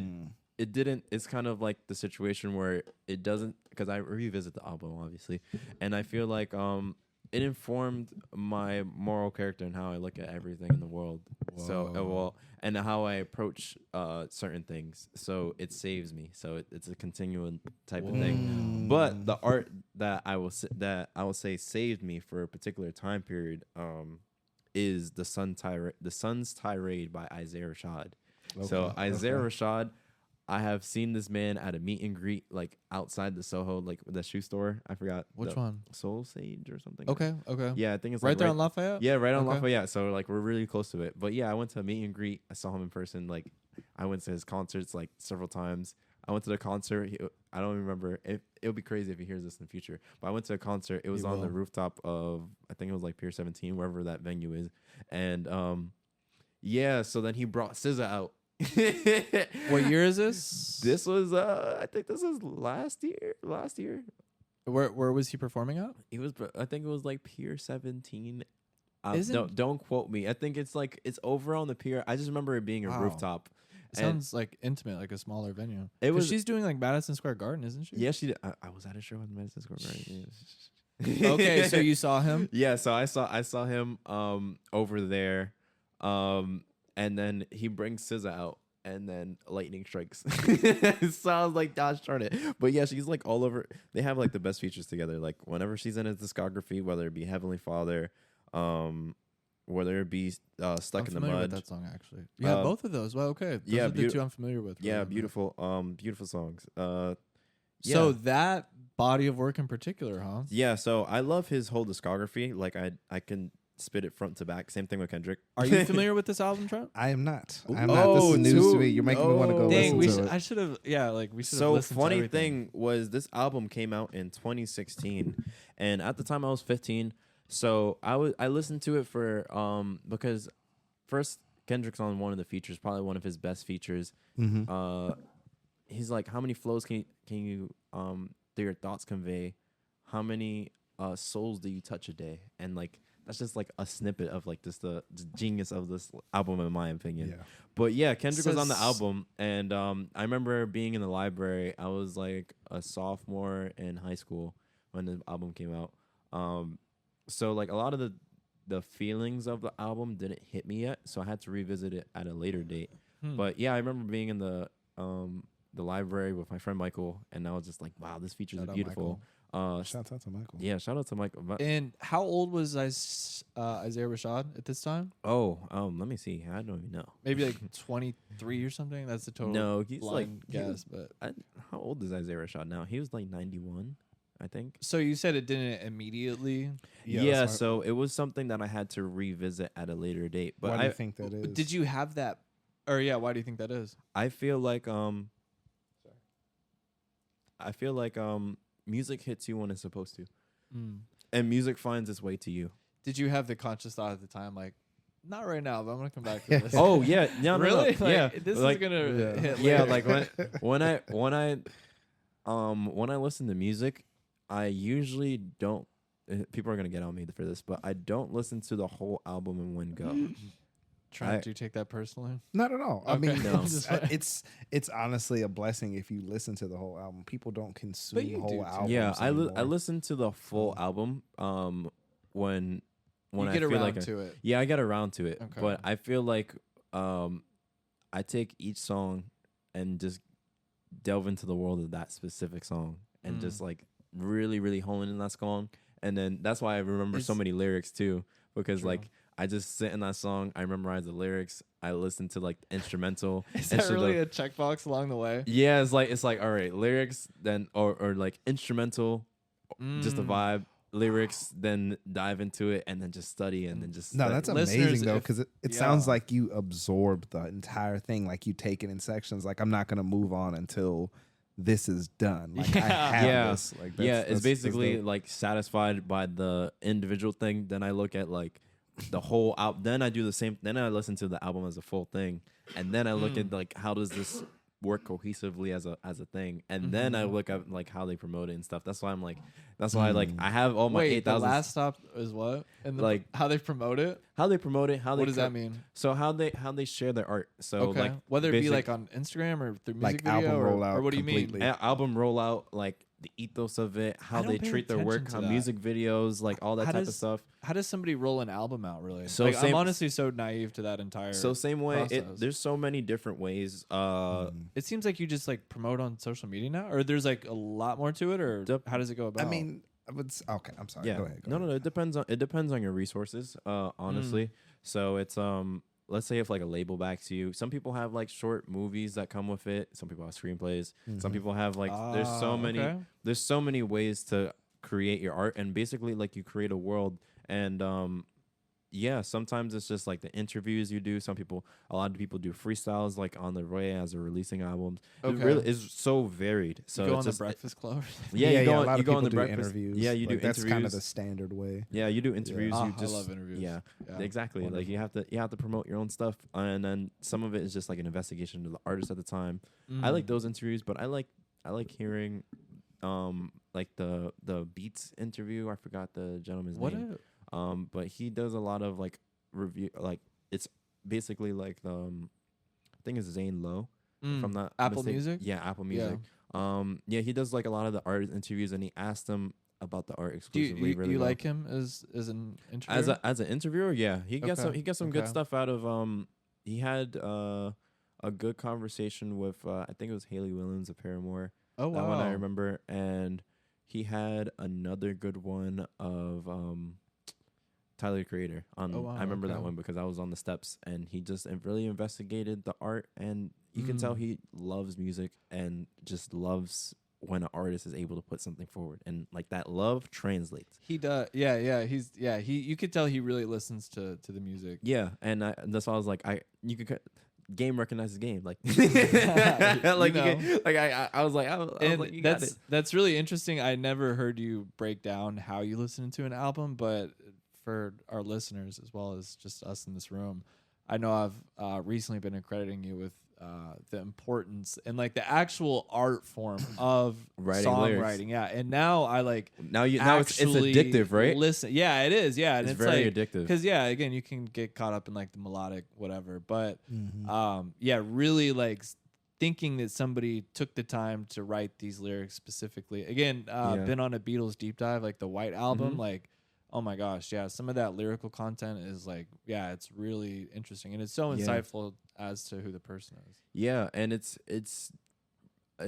coming from experience. It's really hard to write and fill up minutes of time because like you could spit like a line and that'll be only 15 seconds. Mhm. These songs are 6 minutes, 5 minutes, 3 minutes, 2 minutes. Are you speaking on the Sun's tirade? Yeah, just generally like just current media. Like I was listening to this Lil Yachty song, Pretty Mm-hmm. Fire, 2 minutes 42 seconds. That's a lot of time with having to fill up instrumentation, drums, programming, and all that stuff. That's a lot. Yeah. That's a lot of effort and time just for that one song, Mm-hmm. and then to have a feature on it too. Woo!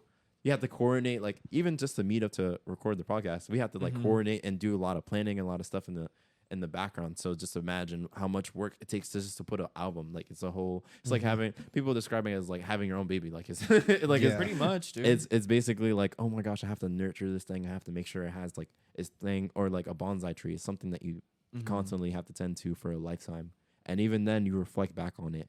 So I can't wait till the day like that I release something and I'll be like, wow, I'll do the same thing. And it's- Absolutely. I don't know. I was just on it as a side note. It's crazy how how much work an artist can put into something, and then how much it's treated as disposable. Yeah. You know. But that's besides the point. We're talking Yeah, that's about. that's talking definitely a about, conversation for is. coming soon. Yes. But, so what's your favorite song on the album? Whew, so many. How many So many. tracks? What's the So there's 17 tracks. okay. Okay, I Favorite- have a different question. I don't like Yeah, that sure. question. What's your favorite line on the album? What stuck with you? What hit you the favorite line? hardest? Yeah. Hold up, let me pull up the lyrics. There's so many like small gems. I love the way that he writes because it's very it's never on the nose. So like when Kendrick Lamar writes, from his writing, he's very like he's able to tell stories and weave narratives and everything and tell it like a storyteller. But I feel like with Isaiah Rashad, he gives you like small little snippets of a thing and then you can kind of piece together a narrative, or it's not really like the narrative is more so you're just there for the vibe. Like he has a thing and he's like, I make music for the vibers, and I'm definitely a viber. Like I like to be very very just calm and collected, and you see a lot of stuff, you go through a lot of things, you experience a lot of emotions, but at the end of the day you're just there to be very calm. I was actually on like his Discord server like during the pandemic and everything. That was a Hey. fun, like we just like watched like I think it was not Inuyasha, it was Yu Yu Hakusho. If anybody knows that. I have certainly heard the name. Yeah, it was like an old, and we just sat in the Discord, and that type of ethos kind of translates in his music as someone that just kind of lays back, kicks back, raps when he does stuff for the soul. Let me see, as I'm stalling to look at some of his lyrics on Genius real quick, so I could pull up some lines because he has a lot of quotables and a lot of insight in terms of Where's he from? he's from Chattanooga, Tennessee. So yeah, so he and then in his newer album, he's very much inspired by like Memphis. Shout out Cal Banks on Cal Banks. Cal Banks is the producer. He produces such amazing sounds and music. He produced the entire album. He produced a lot of the following album, not for the Sun's Tirade, but he did for his new album, The House is Burning. The entire album, or just most? Just like some some songs. of There's it, like okay. multiple producers. So like with that's why I'm saying like when I go through like songs, it's like usually like I go through producers and everything, because it's like just to get one song you have to know this one producer, and then you want to get another song, so you have to talk to a different producer. So it's like multiple people collaborating on one thing, and then you're kind of just curating a bunch of stuff that you already collaborated on to Yeah. create a bigger structure. And it's just like it's like a complex thing to get all that type of cleared. Then they have to go through labels, so they have to get that cleared through BMI and all that. and have like different performing rights. There's so many layers that they have to do just to get this thing out. So is this the album that kind of made you realize that, like how much goes into the album? This is not that one. I feel like it's kind of hard to tell which album did that for me. I guess I kind of picked it up with each album that I listened to, and just kind of like know from front to cover, front back cover. So like all Kendrick's albums, I know most of them front to back cover. Like I could spit a verse for most, if not all, songs.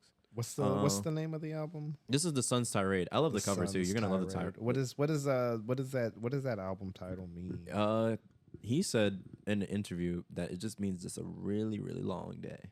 just a really like a hot California long day, because he's from like in some of his interviews he talks about like how he's acquainted to like being in like greenery and shrubbery, and I'm guessing you guys can speak to this. Like your guys are like open to like being in nature or seeing like landscapes, and then you come to a city like New York or like LA, and it's just like constant like hustle and bustle, no greenery. Especially I haven't been to LA or anything, or Los Angeles, but then like, and then he's like, oh man, I had to deal with all these business types and corporate and all this type of stuff. And then like I said, is you have to get the different rights, so you have to go through different lawyers and things like that. And that type of malaise kind of got to him, and he was just saying it. And then also he said he had issues with drug use from his previous tour, going on Schoolboy Q's tour for I forgot the album, but it's the one with Man of the Year and Collard Greens on it. But he was traveling on tour with that, and that influenced like a lot of his like sadness and stuff that he was dealing with, and then how that kind of translated into music. That's interesting. I'm looking at the album art right now. I actually remember this album cover. I'm better. Yeah. This I'm probably album better cover is with very, album covers. This album cover is very iconic, I feel. Yeah, it's really for dope. 2010s, especially for underground hip hop. What year was this again? Sorry. This was 2016 that this album was released. Very funny because his original album took like really long time, and the next album that came out after this took like forever. It's like, imagine he dropped in like 2021, the newest album. The last album was in 2016. Yeah, that's a while. Yeah, that's a long time. And 6 years. And you know what? Shout out to him for having such a fan base, me included. That was just like that was willing to like wait and just and be able to like show out and come up to concerts and be happy that he was able to produce. Hopefully, it doesn't take that long. Can't speak on it. Artist takes his time. At this point, whatever. Same thing with Kendrick. Whatever you produce, I'm just happy. Like even like the last album that he came out with, which is an amazing, phenomenal album. Still taking a piece at a time, so I won't speak to it too much. But yeah, the discography of all artists that I listen to have done so much for me that at this point you don't have to release anymore. Like I'm just content with what I have, because there's so much, and I just appreciate the effort, love, and care that type of stuff, and it translates for time. Like this is timeless. Like if the world were to end tomorrow, there are only records. That's like a permanent record. It's a physical thing that will just never, like there's vinyls that would just be lost. Like this is something that somebody will happen upon 50 years and be like, wow, this is a great song. Something that you show your kids, this is a great song. Like I know for a fact, like people dig out a vinyl and be like, oh yeah, the Spinners, what a shame. Oh my gosh, what a banger. What a shame. Like come on, that's just amazing. Like, and it'll be something that translates in time. And honestly, that's how I like to view and consume music. Wow. Did you find your line? Yeah. So, let me see. I can't admit I've been depressed. I hit a wall. Ouch. I hit the bank. You hit the dab. I hit the ball. Out. Praying God, pay my cable. Splurging out. One more favor. Little boys dressed like rappers. Cannot road. Make them daddies. What track is that off of? This is off of Dressed Like Rappers. So and I love the way that he flows. His flow is so amazing. So what does that line mean to you? Like so it's like it's basically attacking some of the myth of the rapper as a rock star, and how going on tours and stuff, can that road make them daddies? Like will you man up? Would you mature? Would you become like something greater than yourself, like on that? Because I'm sure that's like a big experience, having to interact and go through different phases and everything, and living life fast, and even like the small things I do, like having to work on this project, going this thing, and it's a grind. It's definitely a grind to go forward, to keep on moving and going about. But yeah, it's also like just an admission, like being honest. Like imagine the pressure of putting like certain feelings you don't want to make public to everyone, and imagine you had the confidence to be like, I've been depressed. I can admit I've been depressed. Ouch. Like it's a hard thing to like. It's a vulnerability that you said that was just like that connects. Also, I don't know. That wasn't as like common in 2016. Would you say as well? Like people, being more open about like their mental health and things like that. I think it was just like slowly. sort of the mid 2010s. It started to like snowball. Like more people started to talk about it. But yeah, it wasn't as common back then as it's becoming now. Yeah. So I also want to hear this Kendrick side of things. I mean, yeah, I can't innumerable times I've caught Christian in the act of rhyming something of Kendrick Lamar's discography. Oh yeah, like if you catch me on a free day. To Pimp a Butterfly. Yes. My favorite. That one I could pick my favorite song. That one's But Momo. my knowledge. What I got from your brief description was that like gave you almost like a moral compass of some sort. Yeah, or you said it literally saved your life, which I didn't even put that in that contextual sense of like art that saved my life, where it actually say you would have been in a certain circumstance, but you like were to reflect on a lyric or a situation that you heard. Yeah, funnily enough, and that would literally save your life. I have a funny story. This is like completely true. So there's a song on the album, How Much a Dollar Cost, and are you familiar with this body of work, Trent? Because truthfully, I'm really not either. Like, or that's not either. Probably the least listened to album. Okay. That was probably his most difficult album to get into, but because that was that's probably, I would say that's probably his most controversial album, because a lot of people were turned off because it sounded so different. But it's like, and it's a mainstream jazz album. It's very critically acclaimed, but also like the fans. Okay. So how much is $1 worth? Yeah. So how much does $1 cost? James, Fonso Roy, Kendrick Lamar, Ronald Isley, just instrumentation. Thundercat introduced me to Thundercat. Wesley's Theory, amazing intro, one of the best intros to a thing ever. I think period, because it's just so many layers. The bass line is crazy. The lyrics are crazy. At first I did love you. Like that, the nuance of that, like whether he's talking about the love of rapping, the love of a person, the love of a thing, and it's just like multiple entendres in terms of meaning, and just like that, and that influences like how I write and how I do things and how I create art and everything. But so this song in particular has this song in particular has saved my life. So basically what you're supposed to glean from this song is he goes through how he calls it a transient, but basically like a homeless person or someone of like someone who just didn't have anything, and he's just asking for $1. And it's kind of like similar structure to how like a parable from like a Bible verse works out. And basically he goes through how he himself didn't want to like surrender $1, and like was like, why would you keep on asking me? Like, come on, like leave it alone. And all the person wants is just like $1. And he's just talking about all the ways in which like he had to work nail to the bone to like get that, and how he himself views this person as like, if I can do it, why can't you do it? And later on it's revealed that like that one homeless person was God himself in the form of a homeless person, just to be like a test, to see how willing he was to do the right thing and work altruistically.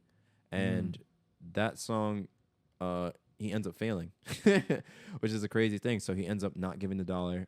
He reveals himself, and he's just like, man, I'm just a clown. Like, what? I just need a redemption at this point.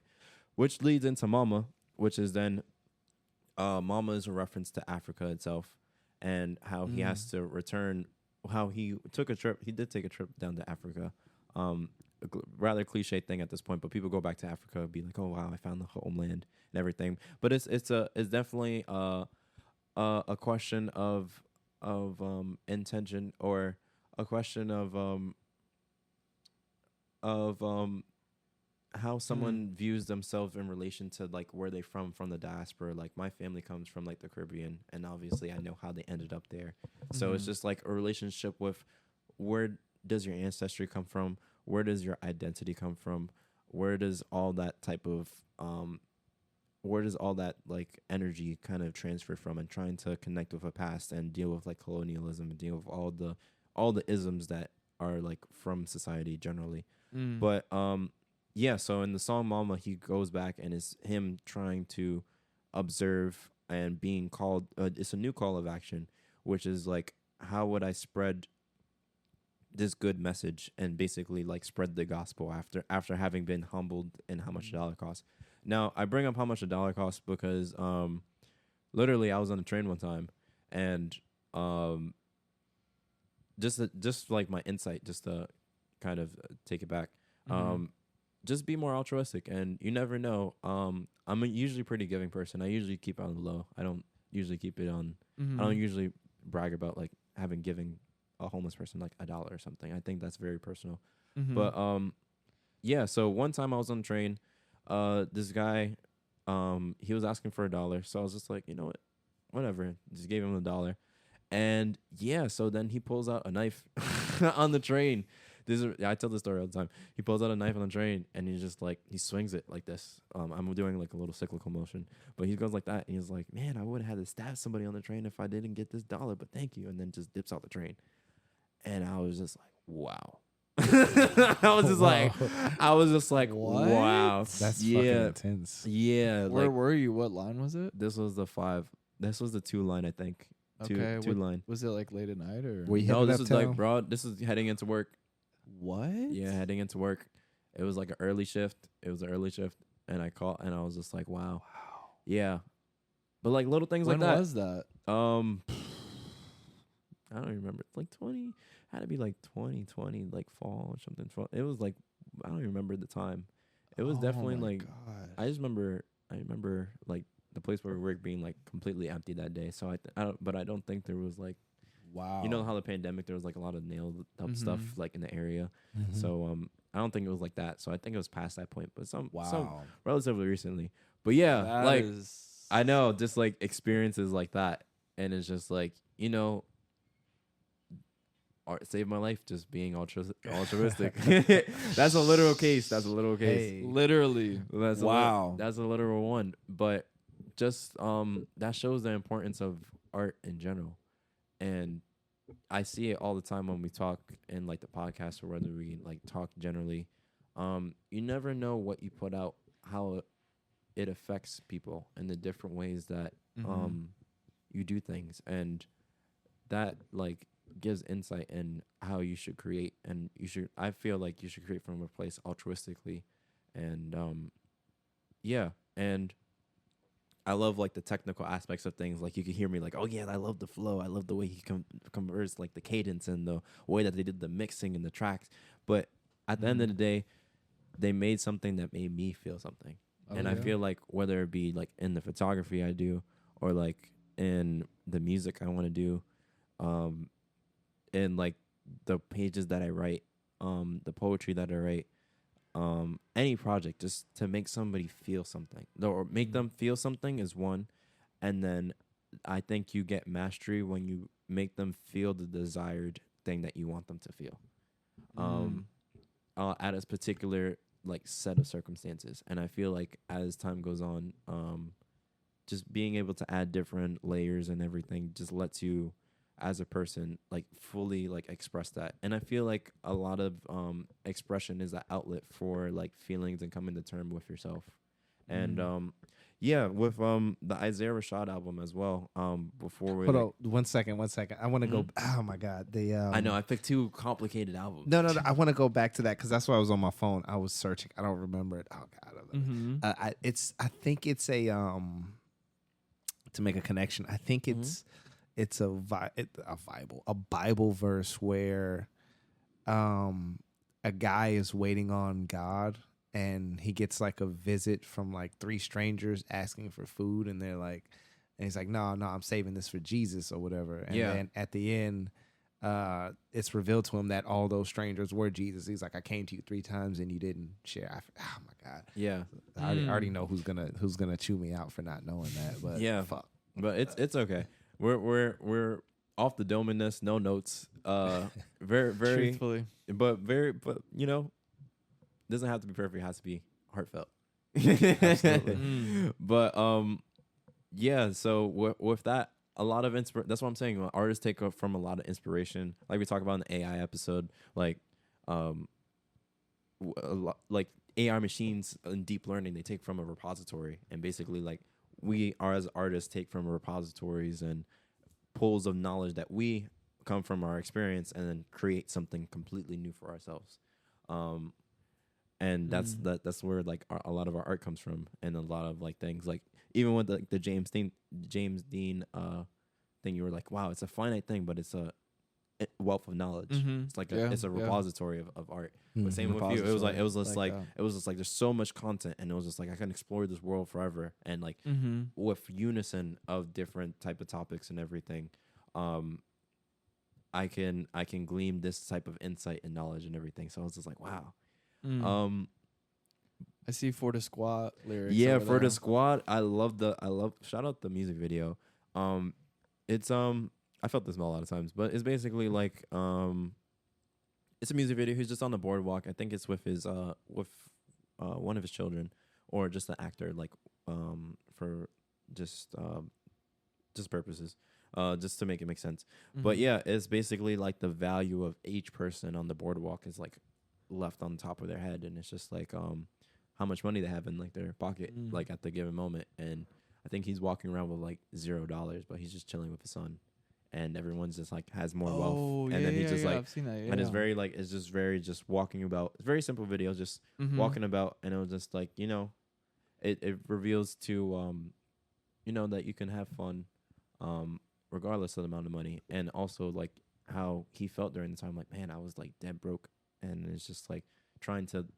And he during this time, he said he had like lost like so much. He had like nothing. He was like sleeping on couches, if I remember correctly. Like he was just trying to recover. He released that album like as a free artist or whatever. No. He was on the label. Oh, so that's the other thing. Like you could be on a label, but I mean, if you're not releasing anything, you're not really going on tours. You're not really making revenue. I mean, the label was genuine enough, and like they worked with him and they believe in. Who's he signed with? He signed with TD, so the same label as Kendrick Lamar. Hey. I think they have different distribution labels, if I'm correct, but I don't even know. I don't want to speak to that. But yeah, so let me see. Yeah, he's like, there's so many lines. Like he's like, if I can pay my bills, I'm good. I'm coming over. Found a message in my bottle. Your son is coming up. By the beer, by ear, by boo. My Yari saying you ain't nothing but baby. Your fear is growing up. Listen here, I say my do what you call it. It was heaven out the bottom and peace from throwing up. By the beer, by ear, by boo. My Yari saying you ain't nothing but a baby. Your fear is growing up. So it's like he's talking to his son, but then he's really just talking to himself. And I feel like whenever like you have a genuine like art connection, or usually like songwriters or anybody, for instance, I feel like when you talk to somebody else, you're really just talking to yourself. And it's just it's like it's like a reflection of deeper questions that you have for yourself, especially when you ask like questions like, how did this influence you? Because then you want to figure out how it would influence you, or trying to get in somebody else's shoes. And I feel like art is like a good medium for that. Any form of art, just basically trying to get into somebody else's perspective. Yeah, trying to make connections. Yeah. And you know, through understanding. It's the same type of existential like question, like, oh man, I can never know someone else's experience, and I don't want to be alone in experience, and trying to connect via that way. He says, you know, I think the sunshine should feel how I feel. I think the nighttime the moon should call my phone, hit my line. I'm here for you on the east side. Shame on us. Rain, come on now. I figure the mood. I figure. Like I fucking love that. I figure. I'm gonna have to listen to this album. Yeah, when I get very. home. It's very poetic, and I love that. Sometimes when I write, I try to be as explicit as possible, but I find like in the poetic, and the more, I guess, elusive the meaning sometimes, the more potent, or like even if you say something very simple. So I've like my favorite lines be like people are like, oh my gosh, what about the double entendre lines? I love those. Those are great. But it's those simple lines like remember that 454 song Ice Age? I was talking about it last time off the mic, but yeah, I just love that that song is a very, very like sad song, but it's very like optimistic and very childish. And I like when rappers deal with like the adolescence of like wanting to be like a rock star, wanting to be like a kid and everything, while also balancing like their nihilism or everything. Because like one of the biggest lines in hip hop is like life's a bitch and then you die. So nihilism is like essential to hip hop in general. So like yeah, You would say that's a verbal cornerstone of hip hop? Yeah, because it speaks to a lot of the, I feel like this is just a central thing to existentialism and how True, really. and, yeah, and how culture just like, this is the atmosphere of the culture in modern times. That's just the modern era past like 1945 when the if you want to get for my postmodernism like critiquers, like yeah, when they dropped the atomic bomb, we were just like, oh my gosh, we could finish it all. But yeah, Wow. a lot of All new right, ones. so the Sun's Tirade. Yeah, Interesting. And To Pimp a Butterfly. and To Pimp a And Butterfly. To Pimp a Butterfly. Those ones yeah. are tied for art that saved me. There's a lot of art that touches or influences my art. It's too many things, and it changes on a daily basis. And I mean, yeah. listening to so much music, of course it does. yeah, for I real. listen to so much, and there's a thing when you The Alchemist talks about it. It's like crate digging. It's basically digging in vinyl crates and just like listening to stuff. So there's there's some songs that are not even on streaming services that I like listen to, that I like play with. Sometimes I listen to songs in 2x speed. Like there's so many ways to just like 2x speed, slow down, slowed and reverb, chopped and screwed. There's so many ways to listen to the same thing, and there's so many different like frequencies that are just like the weight of my heart is with my ears, honestly. Hey. And I hope with like whoever's still listening at this point, because I think we have to wrap it up soon. Yeah. Just hopes that I hope that you feel us and the energy in the room from just the way we speak, and the weight of your heart is from your ears. And I'm gonna leave it right there. Oh, boom. Damn, that was dope. I like that. Thank yous. It's giving professional podcast. Yeah. Thank yous. Thank yous. I'll I'll go first. Let's hear it. Thank you to Childish Gambino and all the artists on the list that continue to grow and challenge us, and you know, for being damn brave enough to just put your work out there and put yourselves out there, and show us you can be vulnerable, and you know, it's okay to be all these things and not have shit figured out. You know, appreciate that. Facts. Yeah, I would really just tie it into, as you said, those with bravery. So shout out to those who show up.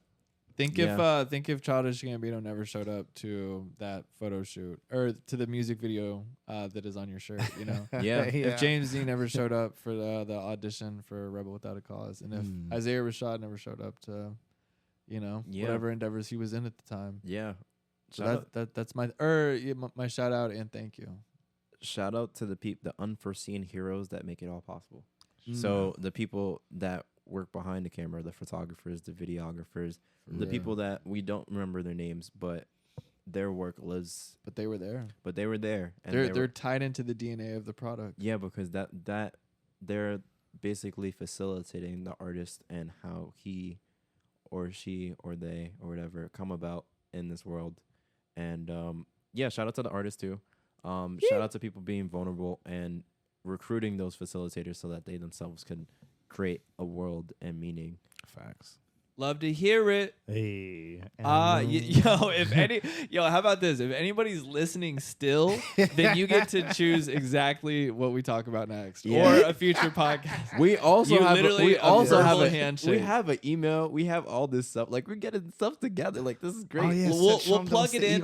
We'll plug it Yeah. in. Like right as we hop Okay, into the next. gotcha. Yeah, like Yeah. we have an email. We have descriptions and everything. right. But Need yo, to make a is that note. a timeless offer? If you make it this far, it's like a voucher. Then you can be like, Yo, I know episode Yeah, 5. bro. Remember when I said I could choose a topic? Oh my gosh, we may have to cut that out because what if we split this in two? Oh no, we're gonna make this one. I think One it's Whopper? although I it's couldn't even almost guess what hitting we're the at. 2 hour mark. Okay, nice. Almost. Honestly, We're you like know 2 what? minutes away. I thought we You were a know- little over, so not no, bad. Not no, bad. no time limits. You know, Facts. I feel like you Yeah, know, we'll get it out. no But, no time limits for something that's timeless. Hey, we spitting. We're barred up over here. And on that note, gentlemen, I think that about concludes. Woo, barred up with the bards. Thank you, folks. You've been a sensational, invisible audience. Peace.